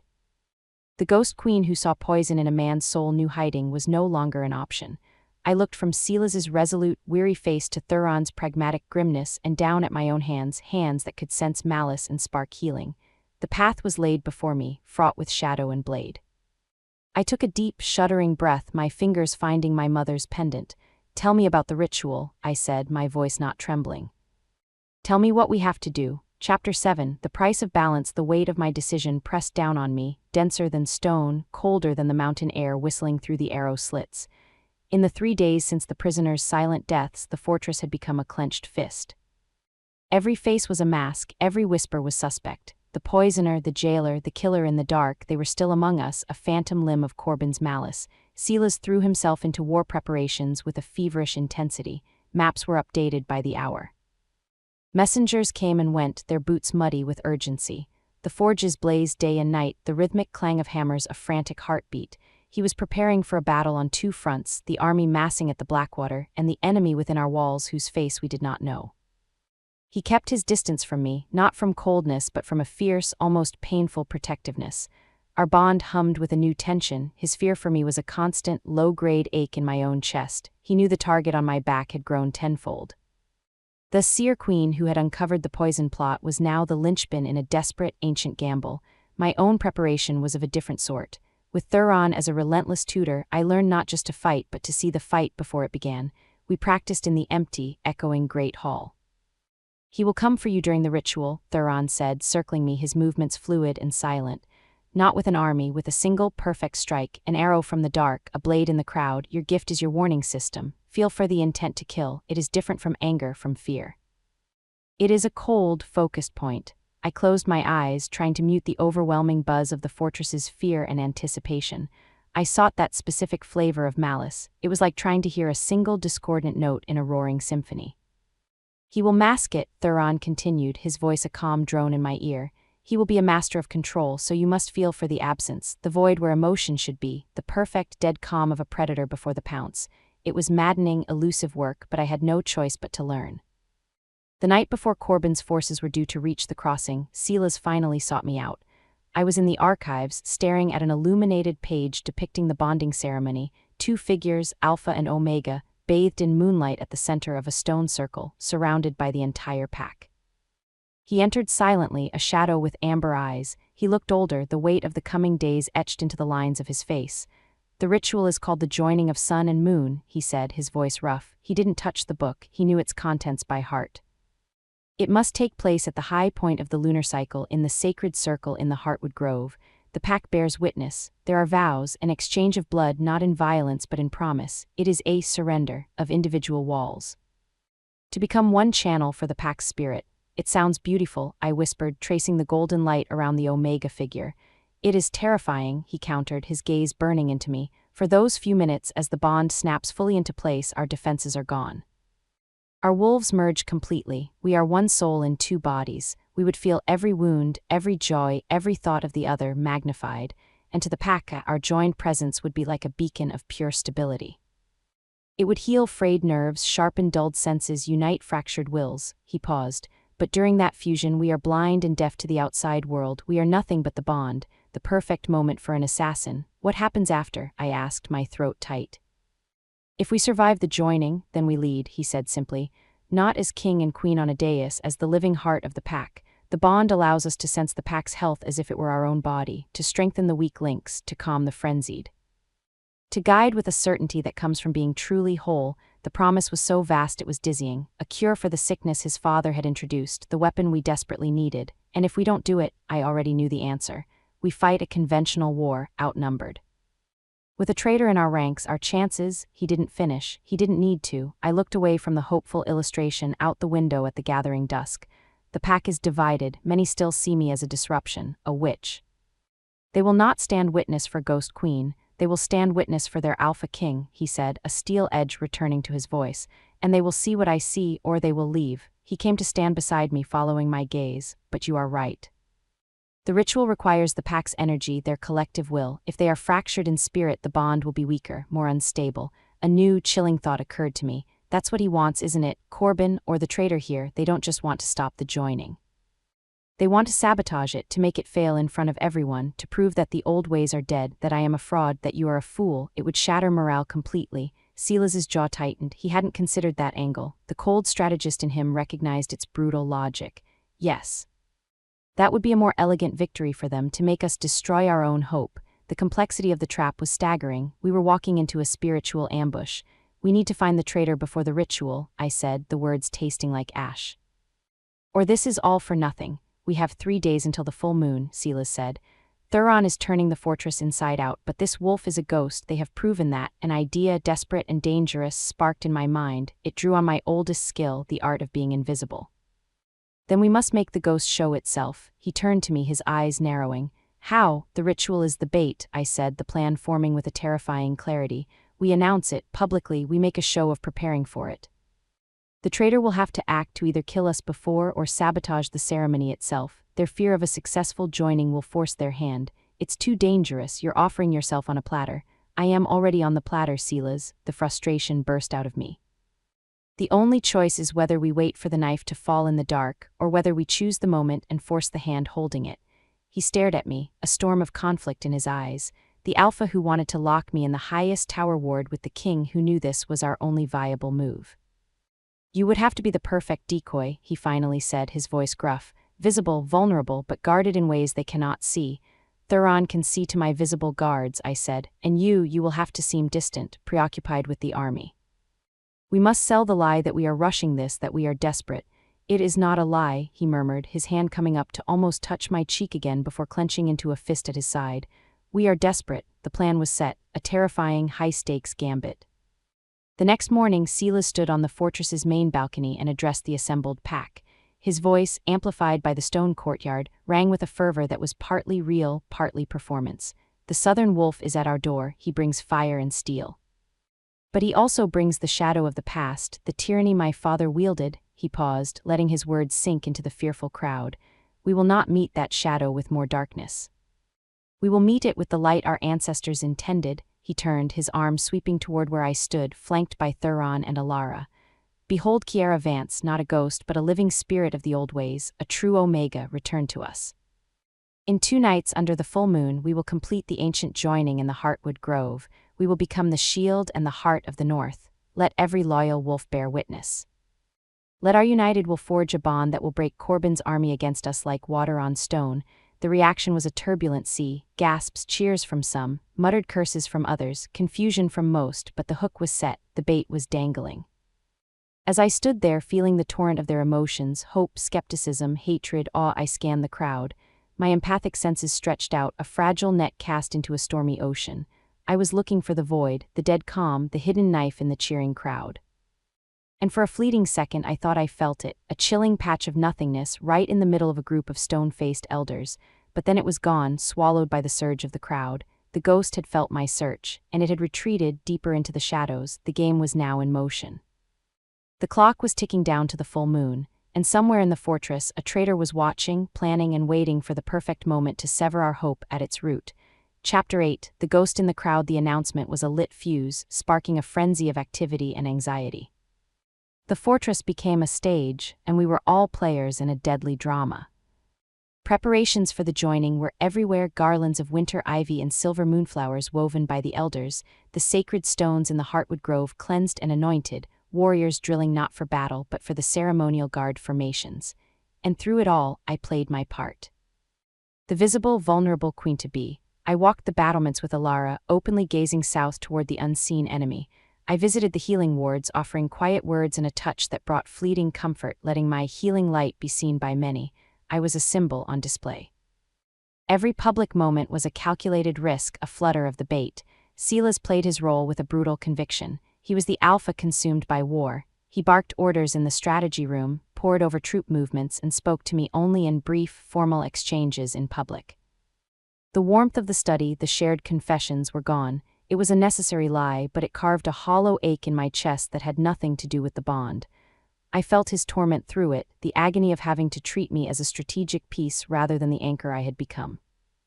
Thuron was the linchpin of our real plan. His visible guards around me were strong, obvious, but his invisible network was finer, a spiderweb of trusted watchers placed in the kitchens, the armory, among the servants, and within the council itself. They watched for the watcher. They listened for the silence amid the noise. My own role was the most exhausting. I had to be constantly, delicately, empathically listening. In every room, in every crowd, I cast my senses out, searching for that telltale void, the emotional blank spot of a predator holding its breath. It was like trying to find a single silent pebble in a roaring avalanche. The strain was immense. Headaches became a constant companion, a sharp throb behind my eyes. I slept fitfully, my dreams haunted by faceless figures holding vials of poison and notched arrows. 2 nights before the joining, as I walked back from the kitchens, a deliberate, visible trip to show I feared no poison, I felt it again. That chill, that blankness, it was in the armory hallway. A young Delta named Rylan was polishing a ceremonial sword for the ritual. He was known as quiet, diligent, unassuming. As I passed with my guards, I felt a perfect, icy calm emanating from him, no pride in his work, no nervousness at my presence, nothing, a human-shaped hole in the world of feeling. My steps faltered. I glanced at him. He looked up, met my gaze, and gave a small, respectful nod. His eyes were the pale blue of a winter sky, empty. I forced a smile and moved on, my heart hammering against my ribs. Rylan, was he the one, or was he just a naturally placid wolf, his emotions muted? I couldn't accuse him on a feeling. We needed proof, a move. I conveyed my suspicion to Thuron in a hushed meeting in a disused tapestry room. The armory boy, Rylan, he feels dead inside. Thuron's eyes gleamed. The armory, where the ritual blades are kept, where 1,000 small things could go wrong. He nodded. We'll tighten the web around him, see what he tries to touch. The next day, the day before the full moon, the tension was a physical presence, thick enough to taste. The Southern Army was now encamped just beyond the Blackwater, their watchfires glittering like malevolent stars on the horizon. The traitor, if it was Rylan, made no move. Had I been wrong? Was the real threat still hidden, laughing at my feeble search?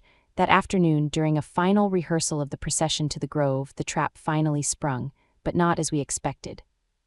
The elders were lining the great hall, practicing the ancient chants. I stood beside Silas's empty throne. He was busy with defenses, feeling the waves of their dissonant emotions, some sincere, some resentful, some merely afraid. My head pounded. Then from the cluster of elders, a figure stumbled forward. It was Elder Moira, the sharp-eyed, pragmatic woman who had known my mother. She clutched her throat, her face turning a mottled purple. A strangled gasp escaped her lips before she collapsed to the polished floor. Chaos erupted. Gasps, screams, I rushed forward, my guards closing around me. As I knelt beside her, my hands already glowing with that instinctive, healing warmth, I knew instantly. This was no natural ailment. Wolfsbane again. But this was different, a concentrated dose, fast-acting, meant to kill in moments, not days. My light poured into her, fighting the black paralysis seizing her heart. It was a brutal tug-of-war. I felt the poison's vicious, chemical bite against the gentle, insistent flow of my energy. Sweat broke out on my brow. Thuron, I cried, her cup, find her cup. But as Thuron's men scrambled, my empathic sense, stretched to its limit by the effort to heal, caught the echo of the crime. Not from the elders around me, lost in genuine panic. The satisfaction, the cold, slick triumph didn't come from here at all. It came from high above. My head snapped up. The great hall had a minstrel's gallery, a shadowed overlook. A figure stood there, silhouetted against a narrow window, not Rylan. This shape was taller, broader. For a single, frozen second, our eyes met across the vast, chaotic space. Recognition slammed into me, staggering in its betrayal. Kalen, a Gamma, a mid-level commander, loyal, unremarkable. He had been in the War Council. He had voted to fortify the granaries. He had shown concern about the traitor. He was trusted. And the void I had felt before, the blankness, it hadn't been a lack of emotion. It had been a masterful mask. He had been shielding, projecting false feelings with a skill that chilled me to the bone. He saw that I saw him. His mask slipped for just an instant, and the hatred that shone through was so pure, so personal, it was like a physical blow. Then he was gone, melting back into the shadows of the gallery. The gallery, I screamed, my voice raw. It's Kalen, Thuron barked orders, men bolting for the stairs. But I knew he would be gone, a phantom. Beneath my hands, Elder Moira convulsed once, then went still. The poison was too strong, too fast. My healing light flickered, faded. I had slowed it, but I couldn't stop it. Her eyes, wide with pain and shock, fixed on mine. Her lips moved, a final, wet whisper. The bloodline, he protects the old kings. Then the light left her eyes. I knelt there, her cooling hand in mine, the healing glow dying on my fingertips. Failure and fury warred within me. He hadn't just killed an elder. He had killed a potential ally, a link to my mother in the most public way possible. He had shown me his face, then vanished. A message, I am here, I am watching, and I can kill anyone anywhere. The hall was in an uproar. Silas arrived, his face like thunder. Thuron returned grim, vanished. A servant's robe found discarded. He could be anyone now. Silas pulled me to my feet. His hands on my arms were firm, grounding. Through the bond, I felt his rage, his fear for me, and a new, grim resolve. He's shown himself. That was a mistake. No, I whispered, looking down at Elder Moira's peaceful, empty face. Her final words echoed. The old kings, it was a distraction and a test. Silas frowned. A test. He wanted to see if I could truly sense him, and I did. Now he knows the extent of my gift. I met Silas's eyes, despair twisting inside me, and he wanted us focused here on a murder while he prepares his real move. The joining, Thuron concluded, his voice hollow. Tomorrow night, the traitor had a face and a name now, Kalen. A trusted wolf, a hidden fanatic loyal to the old king's bloody ways. He had poisoned the granary, killed the prisoners, murdered an elder before our eyes, and he was out there, a ghost in our home, waiting for the perfect moment to turn a sacred ritual into a massacre. The bait had been taken. But the predator wasn't leaping at the decoy. He was circling, smarter and more deadly than we'd imagined, planning to strike at the very heart of our ceremony. We had one night left to find a ghost who could wear 100 faces. Or tomorrow, under the full moon, the Heartwood Grove would run red with more than just ceremonial blood. Chapter 9. The unmasking. The silence that settled over the fortress after Elder Moira's murder was deeper than any quiet. It was the hush of a graveyard, of breath held in mortal terror. The trust that had been cracking now shattered completely. Wolves looked at each other with naked suspicion. A Gamma commander, a man they'd trained and fought beside, was a viper in their midst. If he could hide so perfectly, who else might be wearing a mask? My own terror was a cold, sharp stone in my gut. Kalen had seen me see him. He knew my gift could unmask him. He would come for me before the joining. It was no longer a question of if, but when and how. Silas's strategy shifted from subtlety to a siege within our own walls. Patrols doubled. No one moved alone. Passwords changed hourly. Thuron's network was a cage tightening, but we were searching for a shadow that could slip through the bars. I was confined to the royal tower, the gilded cage now a fortress within a fortress. Ilara was a nervous wreck, jumping at every sound. Silas was a storm contained in human form, pacing his study, his frustration and fury a constant, low-grade burn I felt through our bond. "He's here," Silas growled, slamming a fist on his desk. "He's laughing at us. He'll wait until the moment we think we're safe, then strike." I stood by the window, watching the moon, a day from full, climb the sky. Its cold light felt like an accusation. "He won't wait for the joining," I said, my voice distant. "He'll try to stop it from happening at all. Killing me is the cleanest way, but after today the tower is a trap, he'll know that." "Then what?" Silas demanded, stopping his pacing to stare at me. I turned from the window, a desperate, half-formed idea cohering. "We use what he knows. He knows I can sense him if he gets close. So he won't get close, he'll use a proxy, a tool, or a distraction." Elder Moira's final, cryptic words surfaced. "The bloodline, he protects the old kings." What did she mean? Silas froze, his face drained of color. "The bloodline," he repeated, the words dropping like stones. "My father had supporters, not just followers but believers, those who thought his way was strength. They've gone to ground since I took the throne, but I always knew they were out there. Kalen must be one of them, a true believer. He's not just working for Corbin for gold or power. He's on a crusade to preserve my father's pure vision of absolute alpha rule." The pieces locked together with a terrible, chilling click. This wasn't just espionage, it was a holy war. Kalen was a fanatic, and fanatics were willing to do anything. "Then killing me isn't just practical," I whispered, the realization frosting my veins. "It's a sacrament, and what better way to commit a sacrament than with a symbol?" "What symbol?" "The joining itself, or a perversion of it." The idea was horrifying, but it fit the twisted fanaticism. What if he doesn't just want to kill me? What if he wants to stage a false joining, one that ends in my very public, ritualistic death, to prove that the true Omega is a lie, to break not just our strategy but the very idea of the bond? Silas's eyes widened in dawning horror. "He would need access to the grove, to the ritual items," "which he has," I said, thinking of Rylan, the blank-faced armory boy. "He has a helper, someone who can get him what he needs without raising suspicion. Rylan isn't the mastermind, he's the tool." The hands, Thuron, who had been silently listening by the door, stepped forward. "Then we squeeze the tool until it breaks or points to the hand that wields it." It was a brutal plan, born of brutal necessity. We had no time for finesse. Rylan was brought to the black cells, not with fanfare but silently in the dead of night. He didn't resist. His emotional aura was still that unsettling calm. Thuron questioned him, not with violence but with relentless, precise pressure. They spoke of his family, his loyalties, his access. They mentioned Kalen's name. Nothing. Rylan was a wall. I watched from behind a one-way mirror, my empathic senses stretched toward him. He was afraid, yes, a low, thrumming fear, but beneath it was something else, a fervent, unshakable belief. He wasn't just following orders.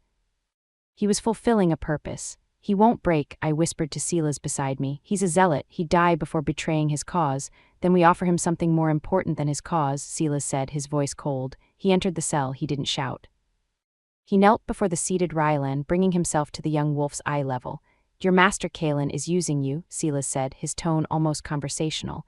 "You believe you are serving the pure bloodline, my father's line, but you are serving a man who skulks in shadows and poisons old women. My father was many terrible things, but he never hid. He faced his enemies. Does that sound pure to you?" A flicker, a crack in the calm, doubt. Silas pressed. "When this is over, Kalen will vanish. He will leave you to take the blame, to die as a traitor. Your name will be spit upon. Your family will be shunned. Is that the legacy you want for the bloodline you claim to protect? To be remembered as the fool who was tricked into murdering his pack?" Rylan's breath hitched. The belief was still there, but now it was tangled with the thorny vines of fear and pride. He saw the future Silas painted and it terrified him. I have no family, Rylan mumbled, but the defiance was weak. Everyone has someone, I said, stepping into the doorway. My voice was soft. I let my empathy flow toward him, not to probe, but to offer a sliver of the connection he was so desperate to destroy. Someone who cared for you, who believed in you. Do you think they would be proud of you now, dying in the dark for a liar? I felt his emotional shield crumble. The fervor bled away, leaving raw, confused terror. He looked from Silas's intense gaze to my open, pitying one. The ideology couldn't withstand the human cost. He said you were a disease, Rylan choked out, his eyes on me. A blight on the true way, that the joining was a sacrilege. He said he would make it right, a purification. How? Silas demanded, his voice a whip crack. Rylan flinched. The blade, the ceremonial alpha blade for the blood vow. I treated it with a contact poison. Slows the heart, makes you weak, disoriented. He said when you cut your palm during the vow, you would falter. Then in the confusion he would strike, make it look like the moon herself rejected the false Omega. He hung his head. He has a bow, a single black-feathered arrow. He will be in the trees, a poisoned blade. A single perfect shot from the darkness, a ritual turned into a sacrificial execution. It was worse than we imagined. Silas stood, his face a mask of cold fury. He looked at Thuron. The blade, already secured in the grove under heavy guard, we can switch it. No, I said. Both men turned to me. If we switch it, he'll know. Rylan talked. He'll abort, vanish, and try again another way. We have to let the plan proceed. Are you mad? Silas's control snapped. You want me to cut you with a poisoned blade? We switched the poison, I said, the plan forming with a terrifying clarity. To something harmless, a sedative perhaps, something that will make me stumble just as he expects. We sell the deception, we draw the shot. I met Silas's horrified gaze. It's the only way to get him to show himself, to end this tonight. Before the real joining tomorrow, the risk was astronomical. It relied on perfect timing, on Thuron's men finding and neutralizing Kalen in the dense heartwood in the dark the moment he fired. It relied on me being able to convincingly play poisoned and vulnerable. It relied on Silas being able to make the cut, knowing what was meant to be on the blade. He stared at me, the bond between us flooded with his absolute, gut-wrenching refusal and my own iron determination. You ask too much, he whispered, agony in every word. I ask what must be done, I whispered back. For the pack, for the future, trust me, trust Thuron. The silence in the cell was absolute, broken only by Rylan's soft weeping. Finally, Silas closed his eyes. When he opened them, the king was back. The storm was channeled into a single deadly purpose. He gave a sharp, curt nod to Thuron. Make the switch, prepare the grove, we move in 1 hour. The bait was set again, but this time we weren't dangling a decoy. We were offering the real queen on the altar, praying the archer's aim was true enough to reveal himself, but not true enough to kill. The final hunt for the ghost had begun. Chapter 10, The Heartwood Gambit. The Heartwood Grove, under a sky smeared with fast-moving clouds that alternately hid and revealed the swollen moon, was a place of ancient, watchful silence. The standing stones, worn smooth by centuries of wind and ceremony, formed a rough circle on a bed of frost-whitened moss. Torches, held by grim-faced warriors, cast flickering, dancing light that made the shadows between the monoliths seem to writhe. The entire pack was there, a sea of nervous faces and held breath pressed around the circle's edge. The air thrummed with their collective anxiety, a sharp, sour scent that overlaid the clean smell of pine and cold earth. They had come expecting a sacred joining. They did not know they were an audience to a deadly game of chess. I stood at the northern point of the circle, the traditional place of the Omega. I wore a simple gown of undyed wool, my mother's pendant my only adornment. The cold bit through the fabric, but I didn't shiver. My entire being was focused, a drawn bowstring. My empathic senses were stretched to their limit, a fragile net cast over the crowd, the tree line, the very air, searching for that one point of killing calm. Silas stood opposite me at the southern alpha stone. He was dressed in ceremonial leathers, his face a mask of regal solemnity, but I could feel the volcano of fear and protective fury churning beneath the surface, a constant hot pressure against my own calm. I met his eyes across the space, sending a pulse of reassurance down the bond. Steady. Between us on a low stone altar lay the ceremonial alpha blade. It glinted in the torchlight, sleek and deadly. The real poison had been replaced with a powerful sedative Thuron assured me would cause a swift, convincing swoon but no lasting harm. My heart hammered against my ribs. Everything depended on the next few minutes. Elder Wulfric, his scarred face grim, stepped forward to begin the invocations. His voice, rough as gravel, rang out in the cold air, reciting the old words of unity and strength. The pack murmured the responses, but the sound was thin, fractured by fear and suspicion. This was the vulnerability. The ritual demanded openness, a lowering of personal walls to allow the bond to form. We were offering that openness on a platter to a hidden archer. As Wulfric droned on, my senses scanned. I filtered out the pack's general nervousness, the flickers of hope, the pockets of resentment. I searched for the void, for Kalen, nothing. Had he guessed our countermove? Had he already slipped away? Then, as Wulfric reached the climax of the invocation, calling for the Alpha and Omega to step forward for the blood vow, I felt it. Not from the crowd, not from the trees, from within the circle. A cold spike of triumphant malice, so close it was like a whisper in my ear. It came from the direction of the altar, from one of the two acolytes standing respectfully beside it, holding the ceremonial chalice. My eyes snapped to him. He was young, face hidden in the shadow of a deep hood. But the emotional signature was unmistakable now that he was letting it bleed through, the same focused, fanatical hatred I'd felt in the gallery. He wasn't in the trees with a bow. He was right here. He had planned to act during the cut, not after, to ensure the poison took me in front of everyone. My warning scream died in my throat. It was too late. Silas was already moving, stepping toward the altar, his hand reaching for the bladed hilt. "Silas, the acolyte," I cried, my voice breaking the ritual silence. Chaos erupted. The hooded acolyte, Kalen, moved with viper speed. He didn't go for a weapon. He lunged for the chalice in his own hands, hurling its contents, not wine but a dark, oily liquid, directly at my face. At the same instant, Silas's reflexes, honed by a lifetime of battle, took over. He didn't grab the blade.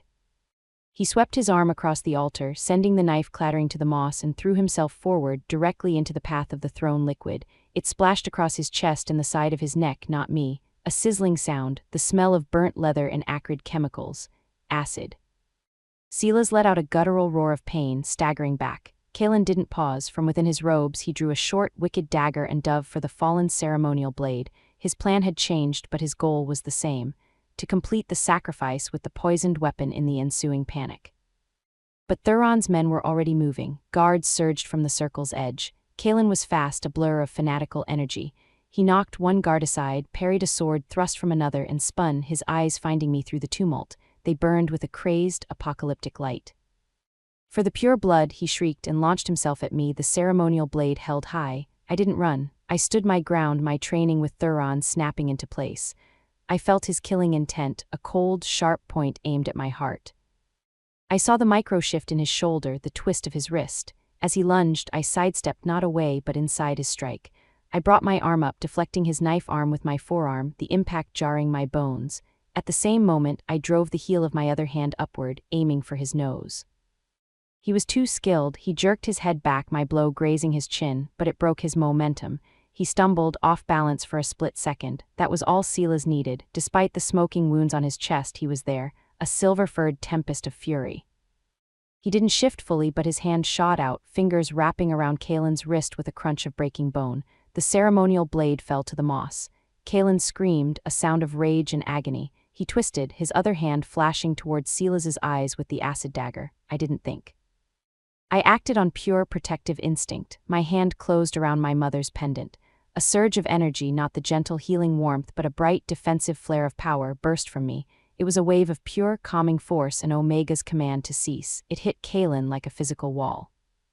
His murderous frenzy stuttered. His eyes went wide, confused, the fanatical fire doused for a heartbeat by the overwhelming sense of pacifying authority. It was the opening Silas needed. He wrenched Kalen's broken arm behind his back, driving him face first into the cold, hard earth. Thuron's guards were on him in an instant, pinning him, disarming him. The entire confrontation had lasted less than 20 seconds. Silence descended again, heavier than before. The pack stared, stunned, at the scene, their alpha chest smoking with acid burns, pinning the traitor, the ghost queen standing with her hand glowing faintly at her throat, the sacred circle defiled by violence. Then Silas straightened. He ignored his own wounds, his gaze sweeping the horrified crowd. His voice, when it came, was raw with pain but resonant with undeniable truth. "Behold," he roared, pointing at the pinned, spitting Kalen, "the true face of the pure blood, not strength, not honor, poison, acid. Murder in the sacred grove, this is the legacy my father left, this is the corruption we must burn out." He turned his burning eyes to me. "And this," his voice dropped, filled with awe that silenced the last whisper, "is the true Omega's power, not to kill but to protect, to reveal truth." To calm the storm, he reached a hand toward me across the circle. It was trembling slightly from pain or adrenaline. The bond between us was wide open, singing with shared triumph, relief, and a terrible, tender pain for his wounds. I walked to him, my legs steady. I took his hand.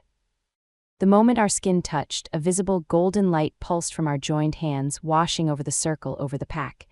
It was the bond, reacting to the shared danger, the affirmed trust. It was real. It was powerful. The pack felt it. A collective gasp, then a wave of something new, awe yes, but also a dawning, solid certainty. The doubts, the fractures began to seal under that gentle, unifying light. Silas looked down at me, his amber eyes soft with a pain that had nothing to do with acid. The joining, he murmured, is here, I finished, squeezing his hand. The ceremony had been a sham, a trap, but the bond we had just proven, tested in fire and betrayal, was more real than any ritual.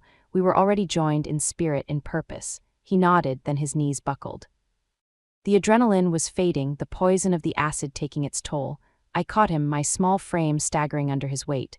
Thuron was there in an instant, helping to lower him gently. As I knelt in the moss beside my wounded alpha, holding his hand, the golden light from our connection still faintly glowing, I looked out at the pack. Their faces were transformed. The fear was gone, replaced by a fierce, united determination. The ghost had been unmasked. The trap had been sprung, and we had sprung it back on the trapper. The war with the South still loomed. But tonight we had won the war for the soul of the North. We had forged our bond not in ritual words, but in shared blood and defended truth. And as the pack closed in around us, not as spectators, but as a unified shield, I knew one thing for certain: we were ready. Chapter 11, the forging of a queen. The world contracted to the smell of burnt flesh, medicinal herbs, and the low, steady rhythm of Silas's breathing. The grand spectacle of the grove was gone, replaced by the intimate, urgent confines of the healing ward. Torches guttered in wall sconces, casting long, anxious shadows. Silas lay on a cot, his torso bare. The acid had eaten through leather and skin, leaving angry, red-black welts across the sculpted planes of his chest and shoulder. A healer, an older beta with gentle hands, was cleaning the wounds, her face tight with concentration. Each touch made Silas flinch, a muscle ticking in his jaw, but he made no sound. I stood by his side, one hand still wrapped around his, the other pressed lightly over the worst of the burns. My own power, that strange golden warmth, flowed from my palm, not with the frantic urgency of the grove, but with a slow, insistent trickle. It didn't erase the damage. My gift wasn't miracle work, but it soothed the furious pain, encouraged the flesh to knit, and fought the creeping poison of infection. I could feel the toxic burn of the acid like a cold, seeping stain against my own inner light, and I pushed back against it. The bond between us was wide open, a conduit for his pain and my healing. I felt every sting of the antiseptic, every deep throbbing ache. It was invasive, overwhelming, but I held on. This was the other side of the connection, not just shared fear or triumph, but shared suffering. And in this shared space, his formidable walls were down. I felt his exhaustion, bone deep. The weight of kingship, the grief for Elder Moira, the residual fury at Kaelin's betrayal, and beneath it all, a profound, shaking relief that it was his skin that burned and not mine. "You should be resting," he murmured, his voice a rough scrape. His eyes were closed. "So should you," I replied, my own voice soft, "but someone has to keep you from being a terrible patient." A ghost of a smile touched his cracked lips. "I am a model of stoic endurance," the healer snorted softly, not looking up from her work. "Stoic," he says, "like a bear with a thorn in its paw." For a while there was only the sound of cloth in water, the hiss of the fire, and our synchronized breathing. The world outside, the secured trader, the shocked pack, the southern army still waiting, felt distant, held at bay by the circle of lamplight. "Kaelin," Silas asked eventually, the name a dark stone dropped into the quiet. "In the black cells, under Thuron's personal watch, he's raving about purity, the old king, his sacred duty." I paused, the fanatic's twisted words sour in my memory. "He believes he failed, but he's glad the false joining was exposed as a violence. He thinks it proves his point." "He's mad," Silas said, a weary disgust in his tone. "He's a product," I corrected gently, "of your father's teachings, a living wound. We stopped him, but we haven't healed the sickness that created him." He opened his eyes then, turning his head to look at me. The amber depths were clouded with pain, but clear with understanding. "That is our task. Yours and mine, not just to win a war, but to cure the disease. Our task." The words settled over me, not as a burden, but as a purpose. For the first time, I didn't feel like an imposter in this role. The girl from the alcove was gone, burned away in the fires of the heartwood. In her place was a woman who had faced a fanatic's blade and channeled a power to calm a pack. A queen forged not by birth but by trial. "The pack," I began. They saw, he interrupted, his grip tightening on my hand. They saw the corruption, they saw you stand. They saw you fight, not with a sword, but with a light that disarmed madness itself. They felt the bond when we touched. They know now, Kiera, they believe. It was a more powerful weapon than any army. The healer finished her work, wrapping his chest in clean linen. The acid was vile, but not fatal. Your ministrations, she said, glancing at my still glowing hand with a mix of reverence and professional curiosity, have drawn out the worst of the poison. He'll carry scars, but he'll keep his strength. He needs sleep now. Real sleep. She gathered her supplies and left us, closing the heavy door softly. Alone in the quiet, the reality of the night settled fully upon me. The adrenaline seeped away, leaving a hollow, trembling exhaustion. The image of Silas throwing himself in front of that acid played behind my eyes on a relentless loop. You shouldn't have done that, I whispered, the tears I'd held back finally welling up. You could have been blinded, killed. He shifted, wincing to better see my face. With his free hand he reached up and brushed a tear from my cheek. His thumb was rough, warm. There was no shouldn't, he said, his voice utterly certain. It was my choice, my duty, to my pack and to you. His gaze held mine, unflinching. You are the hope, Kiera, the future. I am the shield. That is the balance. The Alpha protects, the Omega heals. I protect you so you can heal us all. The simplicity of it, the rightness, broke through my last walls. The tears fell freely, not from weakness, but from a profound, staggering acceptance. This was who we were. This was what we were meant to be. He pulled gently on my hand. Lie down here just for a moment. It was improper, scandalous, and I didn't care. I kicked off my soft boots and carefully lay down on the narrow cot beside him on his uninjured side. I curled against him, my head on his shoulder, my hand still resting lightly over his bandaged chest. His arm came around me, holding me close. The bond hummed between us, a contented, peaceful vibration. His pain was a muted echo. My exhaustion was shared. In the quiet dark, there were no titles, no wars, no ghosts, just two wounded souls finding shelter in each other.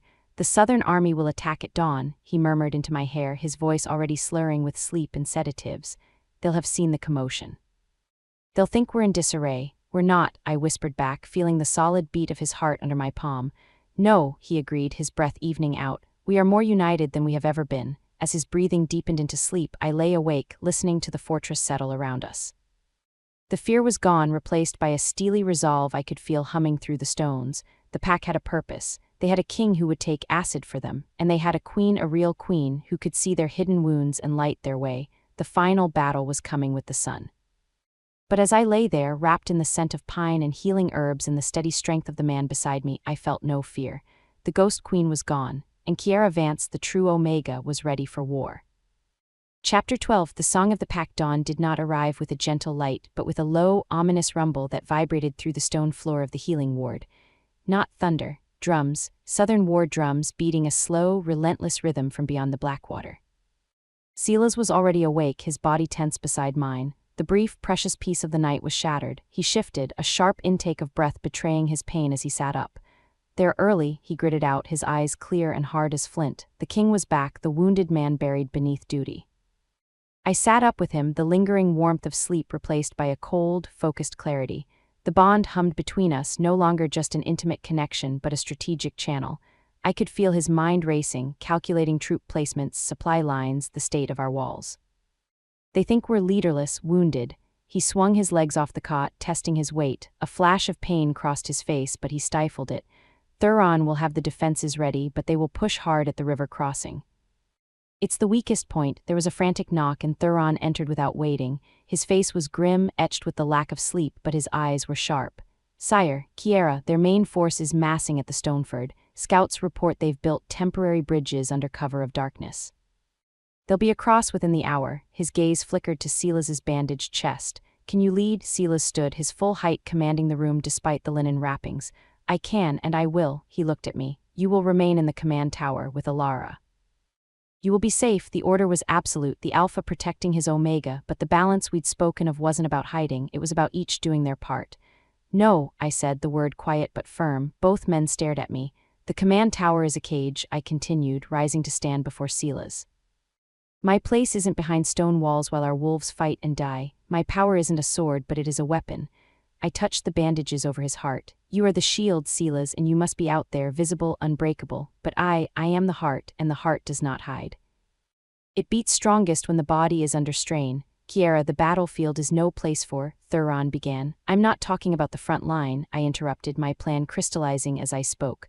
I'm talking about the ward, the healing tents where the wounded will be brought. Where fear will be thickest, where your power as alpha cannot reach because you must be the blade, not the bomb. I saw the understanding dawn in Silas's eyes, warring with his protective instinct. He knew I was right. My touch can accelerate healing, I pressed. My presence can calm panic. I can sense internal injuries, poison in blood. I can be a force multiplier for our healers. I can keep wolves alive who might otherwise die, and I can feel the tide of the battle through the pack's collective pain. I can be your eyes on the spirit of the fight. It was the true, untested application of everything I was, not as a seer for traitors, but as a living nerve center for the pack's well-being. The war drums grew louder, a mocking counterpoint to the silence in the room. Silas closed his eyes for a moment. When he opened them, the decision was made. Thuron, assign your 6 most trusted warriors to her. They are her shadow. Her life is their only objective. She goes to the main field ward, set up behind the 3rd ridge. It's close enough to feel the battle, sheltered from direct assault. He cupped my face, his thumb stroking my cheek. You feel a shift, a wave of despair, a surge of treachery. You send a runner to me immediately. You do not take risks. Do you understand? I understand, I whispered, leaning into his touch. He pulled me into a brief, fierce embrace, careful of his wounds. Then we each go to our posts, he murmured against my hair. For the north. For the balance, minutes later I stood on the battlements, watching as Silas, clad in full battle armor that hid his bandages, mounted his great warhorse. Below, the might of the Nightfang pack and its allies streamed from the gates, a river of fur, steel, and grim determination. Their faces were set, but I could feel their spirit, a knotted rope of fear, resolve, and a new, fragile thread of belief in the light they'd seen in the grove. I sent a pulse of calm, of confidence down the bond to Silas. He stiffened in his saddle, then turned, his gaze finding me high on the wall. He nodded once, a sharp, commanding gesture, then turned his horse and led the river of warriors south toward the drumming and the coming storm. My own path led inward to the rear. The field ward was a scene of organized chaos being erected in a sheltered dell. Tents were going up, tables laid out, pots of water already boiling over fires. The head healer, a no-nonsense woman named Anya, took one look at me and my 6 hulking guards and assigned me a central tent. You'll be in the thick of it here, my lady, do what you can. The first wounded arrived before the first clang of steel echoed from the ford, a young scout with a southern arrow in his leg. As the healers worked to remove it, I knelt beside him, placing my hands near the wound. The golden light flickered, stemmed the bleeding, and numbed the worst of the pain. His panicked whimpers subsided into shocked calm. The ghost queen, he breathed, wonder in his eyes. Just Kiera, I said softly, save your strength, and so it began, a relentless torrent. Gashes from claws, broken bones from falls, the deep, burning wounds of poisoned blades. I moved from cot to cot, my guards a silent, watchful wall. My power was not infinite, it drained me, a slow leak of my own vitality, but with each touch I did more than heal flesh. I absorbed their terror. Their pain, their longing for home. I took the jagged edges of their fear and soothed them, weaving a net of calm over the frantic ward. Healers worked faster, with clearer heads. Wolves who came in screaming left silent, their wounds stabilized, their spirits quieted, but I was also a conduit.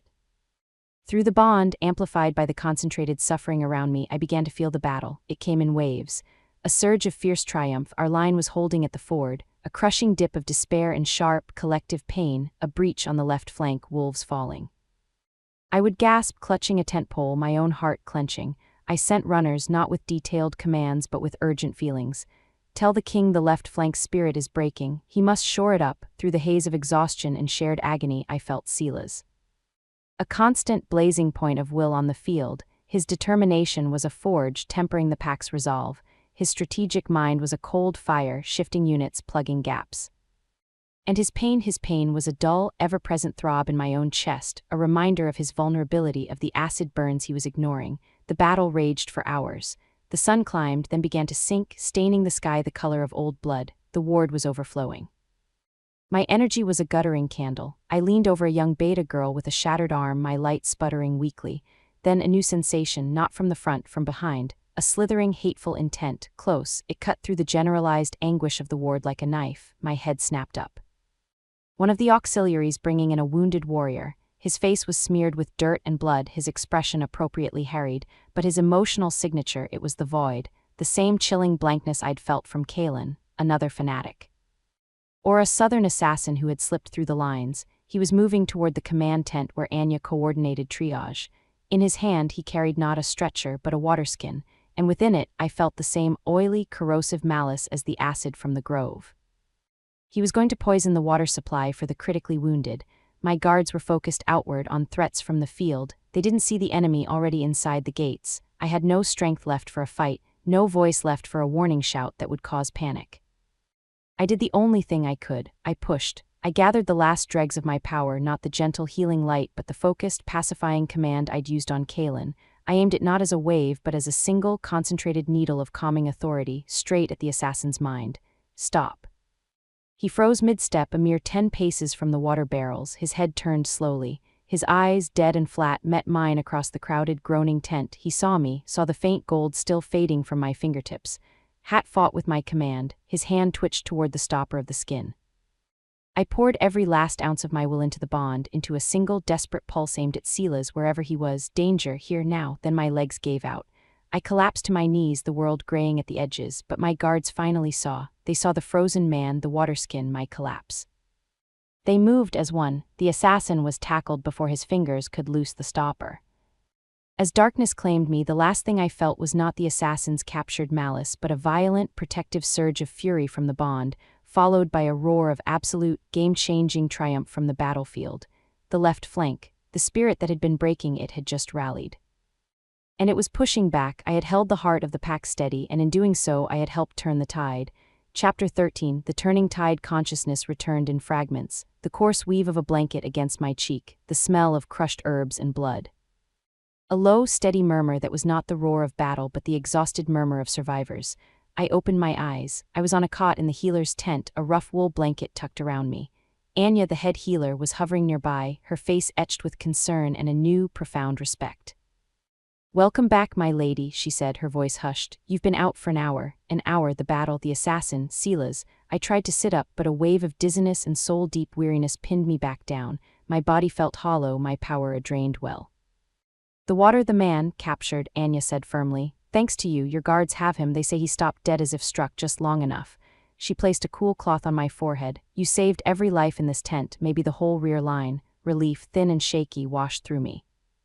But the larger question remained.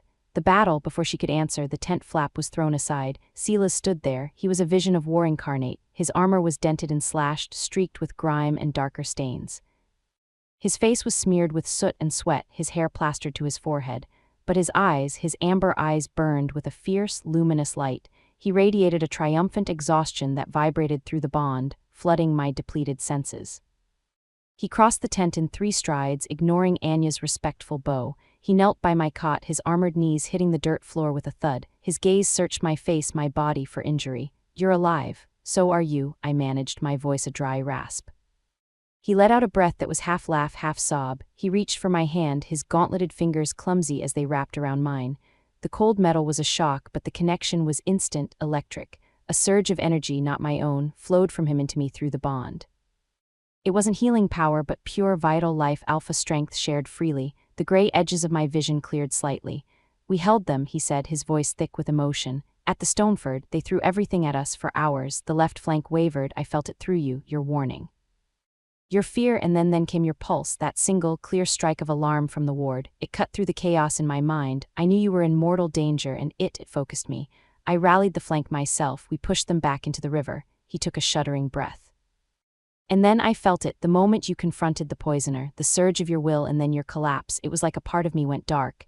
His grip tightened. "I have never been so terrified, or so furious." That fury, the pack felt it. We turned their momentary confusion into a rout. We broke their center. Corbin's banner is retreating south of the Blackwater as we speak. Victory. A hard-fought, bloody, desperate victory, but a victory. Tears welled in my eyes, not of weakness, but of sheer, overwhelming release. We had done it together, the shield and the heart. "The cost," I whispered, his triumphant light dimmed. "Heavy, too heavy. We lost many brave wolves, but fewer than we should have because of you." He looked around at the tent, at the wounded who were resting, not screaming. "They're saying it in the ranks. That the Ghost Queen's light was in the ward, that she took their pain, that she gave them peace. They fought harder knowing you were here, mending what was broken." He leaned forward, his forehead gently touching mine. The gesture was so intimate, so tender amidst the reek of blood and steel that it stole my breath. "You were right," he murmured, his voice for me alone. This is where you belong, not hiding, not just beside me but within the pack as its living soul. You turned the tide today, Kiera. Not with a sword but with your spirit. The truth of his words settled into my bones, filling the hollow places my drained power had left. This was my role, my strength. After a moment he pulled back, the king returning to address the room. The Southern army is broken but not destroyed. Corbin will lick his wounds and plot again. We have won the field but not the war. He stood, drawing me up with him. I swayed, but he was there, an immovable support. But today we proved that the old ways are not dead. That balance is not a weakness but our greatest strength. He looked down at me, his eyes soft. Can you walk? There is something you need to see. With his arm around me and my guards forming a tight perimeter, we left the ward and walked to the fortress gates. The sunset was a brilliant, fiery orange, washing the battlefield in a surreal, golden light. Wolves were already moving across it, tending to the fallen, friend and foe alike, but it was the pack gathered inside the gates that stole my breath, hundreds of them. Warriors returned from the line, still in their battered armor. Healers, cooks, elders, children, they were dirty, exhausted, many bandaged, but they were not bowed. They stood tall, their faces turned toward us as we appeared, and as one they did not cheer, they did not roar, they went silent. A deep, respectful, awe-filled silence. Then as Silas and I stopped before them, an elder Wulfric, his scarred face solemn, stepped forward. He carried something. A simple circlet, not of gold or jewels, but of woven winter ivy and silver moonflower, still fresh from the ill-fated joining ceremony. He did not approach Silas, he approached me. He bowed his head not as a subordinate to a superior, but as one honored elder to another. My lady, his voice, usually so gruff, was thick with emotion. The pack we have seen, we have felt, you are not a ghost. You are the heart, he held out the circlet.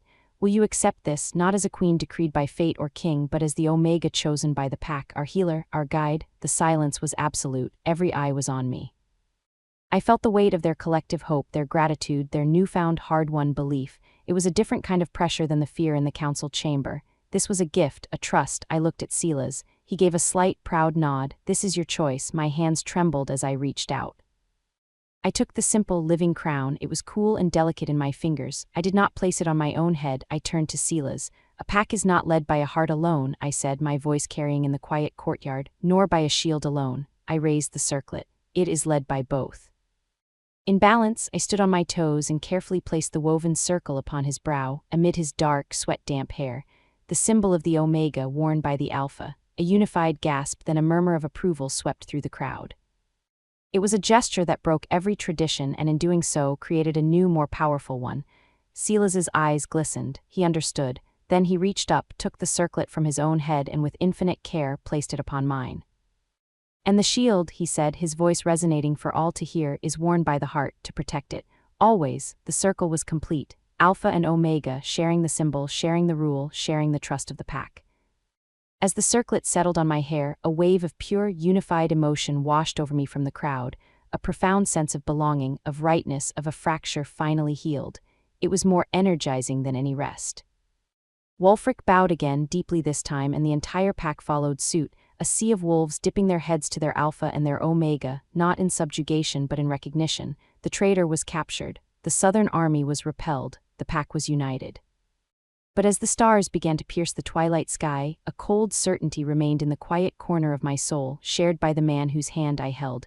Corbin was still out there. The fanatic's ideology still had roots, and the balance we had just won was fragile. The battle was over. But the war for the future of the North had only just entered a new, more dangerous phase. Chapter 14. The Shadow's price victory, it turned out, was a fragile, restless thing. The fortress buzzed not with celebration, but with the grim industry of aftermath. Pyres for the dead sent columns of solemn smoke into the gray dawn. The wounded filled every available space, their moans a constant, low hum. The scent of blood and burning herbs was a tapestry of loss. Silas moved among it all, a pillar of stoic resolve. His own wounds, now cleanly bandaged, were ignored as he praised warriors, comforted families, and oversaw the grim accounting of our strength. The woven circlet of ivy and moonflower rested on a stand in his study, a symbol too precious for the mundane brutality of recovery. My own role shifted. I was no longer a secret or a spectacle, but an accepted, integral part of the pack's machinery. I worked alongside Anya in the wards, my healing touch a sought-after comfort. The depletion I'd felt after the battle was slow to refill, a reminder that my power had limits, fed by my own spirit. But with each life I steadied, each fever I cooled, the bond between me and the pack, separate from my bond with Silas, grew stronger, more tangible. I could feel the collective heartbeat of the Nightfang, a rhythm of pain, resilience, and a cautious, growing hope. It was in the quiet of the third day, as I sorted bundles of yarrow in the herb shed, that the shadow of the unfinished war finally took solid form. Thuron found me there. His face, usually a mask of pragmatic calm, was tight, his eyes holding a bleakness that made my hands still. Kiera. We need you in the black cells, Kalen and the captured poisoner from the ward, a man named Dax who had refused to speak a single word. A cold knot formed in my stomach. I knew what they wanted. They wanted me to use my gift not to heal but to pry. To invade a mind and wrench out its secrets. The thought was a violation, a perversion of everything my power felt like it should be. Thuron, I can't just— Silas is there, he said quietly. He wouldn't ask if it wasn't vital. Dax isn't just a fanatic, he's a link, he knows things.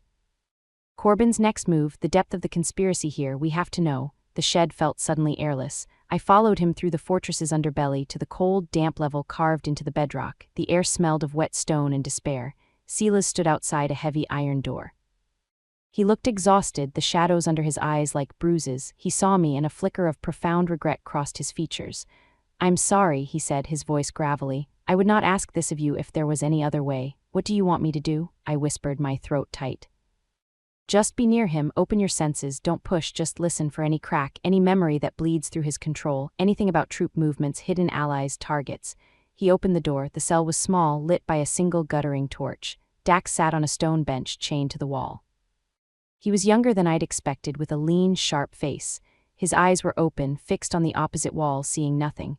His emotional aura was a perfect, terrifying void, not the fanatic fire of Kalen, but the absolute disciplined nullity of a true professional, a hollow man. I stepped inside, the bond with Silas a warm, anxious thread at my back. I stood a few feet from Dax, saying nothing. I closed my eyes, not to block him out, but to focus. I let my empathic sense flow toward him, gentle as mist. I brushed against the void. It was like touching polished ice, slick, cold, impenetrable. He had trained for this, to feel nothing, to be nothing.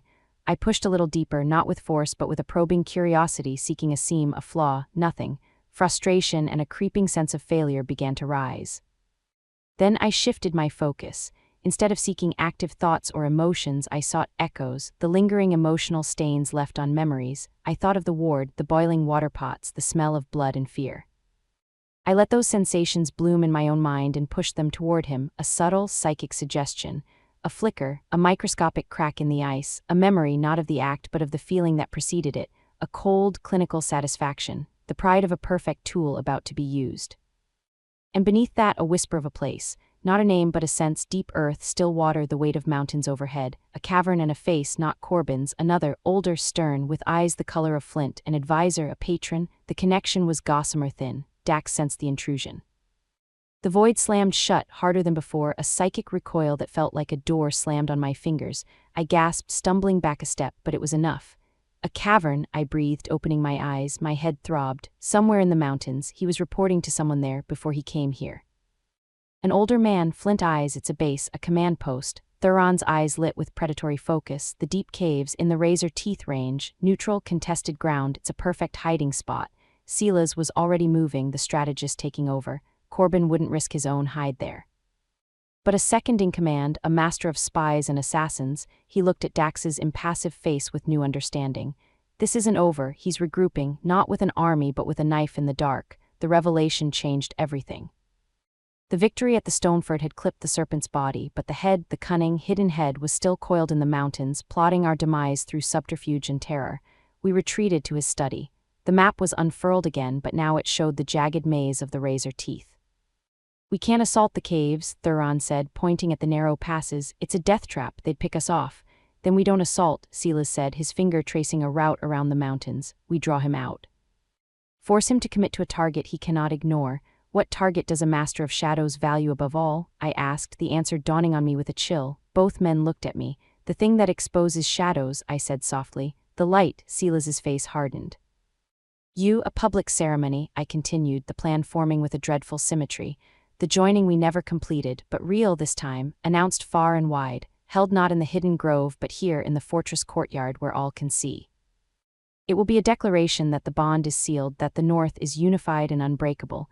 It's the one thing his ideology cannot abide. He will have to try to stop it. He will have to show himself. It's the same gambit as before, Silas argued, a flicker of the old, protective fear in his eyes. Even more dangerous, no, I countered. Before we were hunting a ghost we couldn't see. Now we know his face, we know his lair, we know his goal, and this time the pack won't be fractured. They will be united, watching ready. We won't be bait in a trap, we will be the anvil.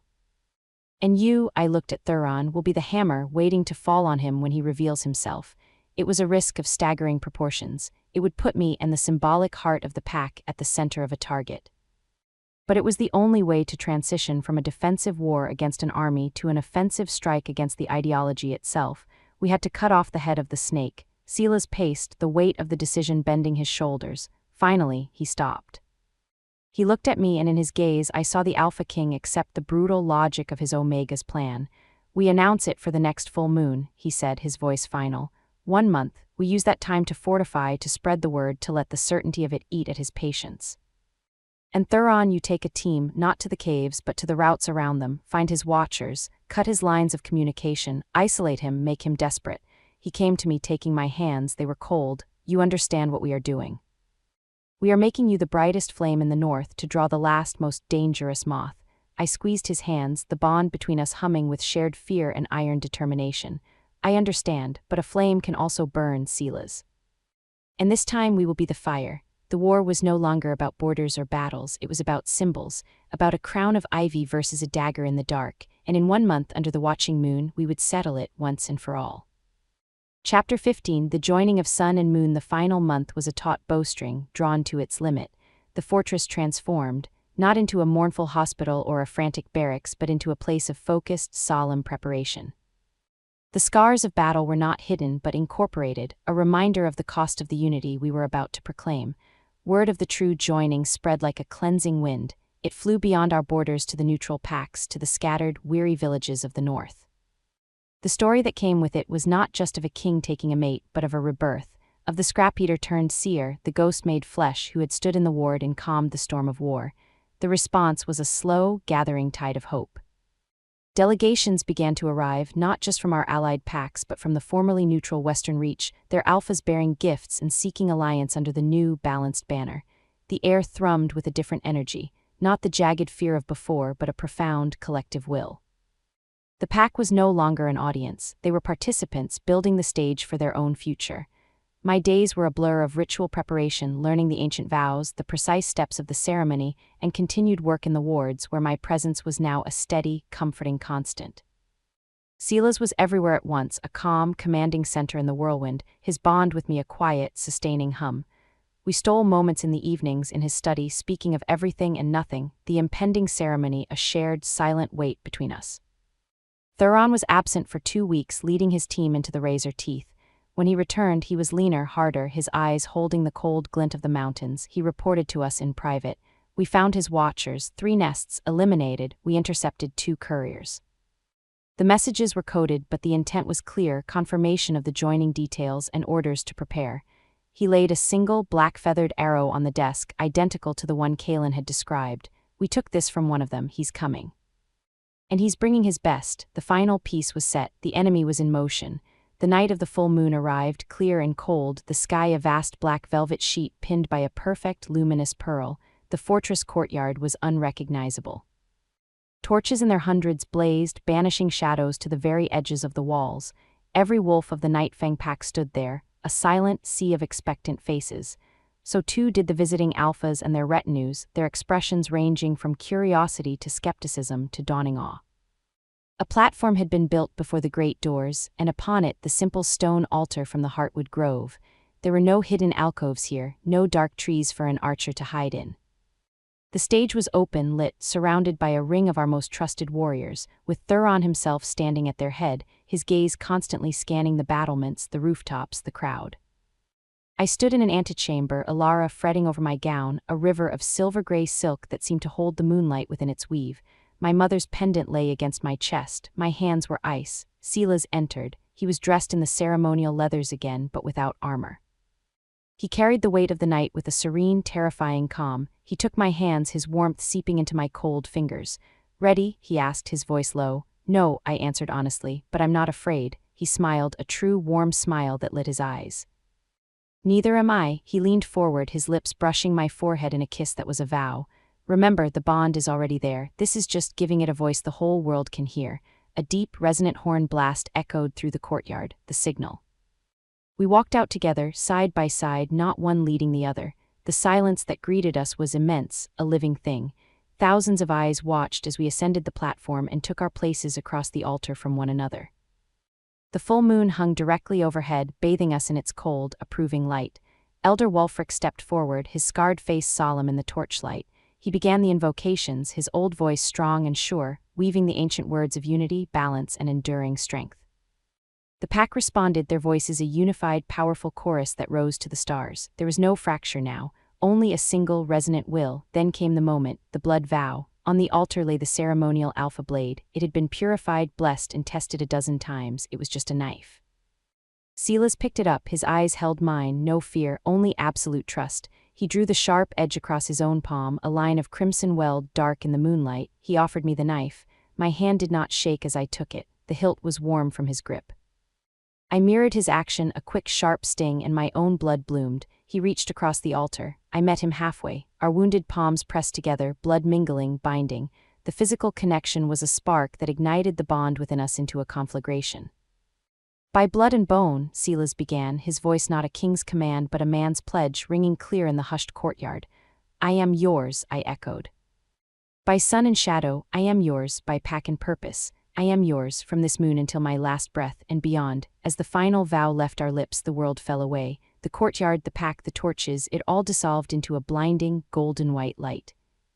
It was not around us, it was within us. The last, thin barriers between our souls shattered. Our wolves merged not as two entities but as one magnificent, powerful spirit.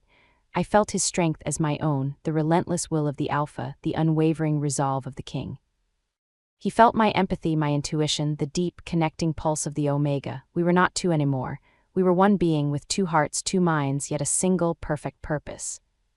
The pack's collective spirit flowed into us, through us, a river of loyalty, hope, and love that amplified our joined power 1,000-fold. We could feel every wolf in the courtyard, their individual emotions like distinct notes in a glorious, harmonious song. In that state of perfect, vulnerable unity, we were aware of everything, and of the one thing that did not belong, a discordant note, a sliver of absolute, frozen hatred aimed like a spear from the eastern battlement. There, our joined awareness pinpointed it instantly. Not with sight but with the perfect, panoramic sense of the bond.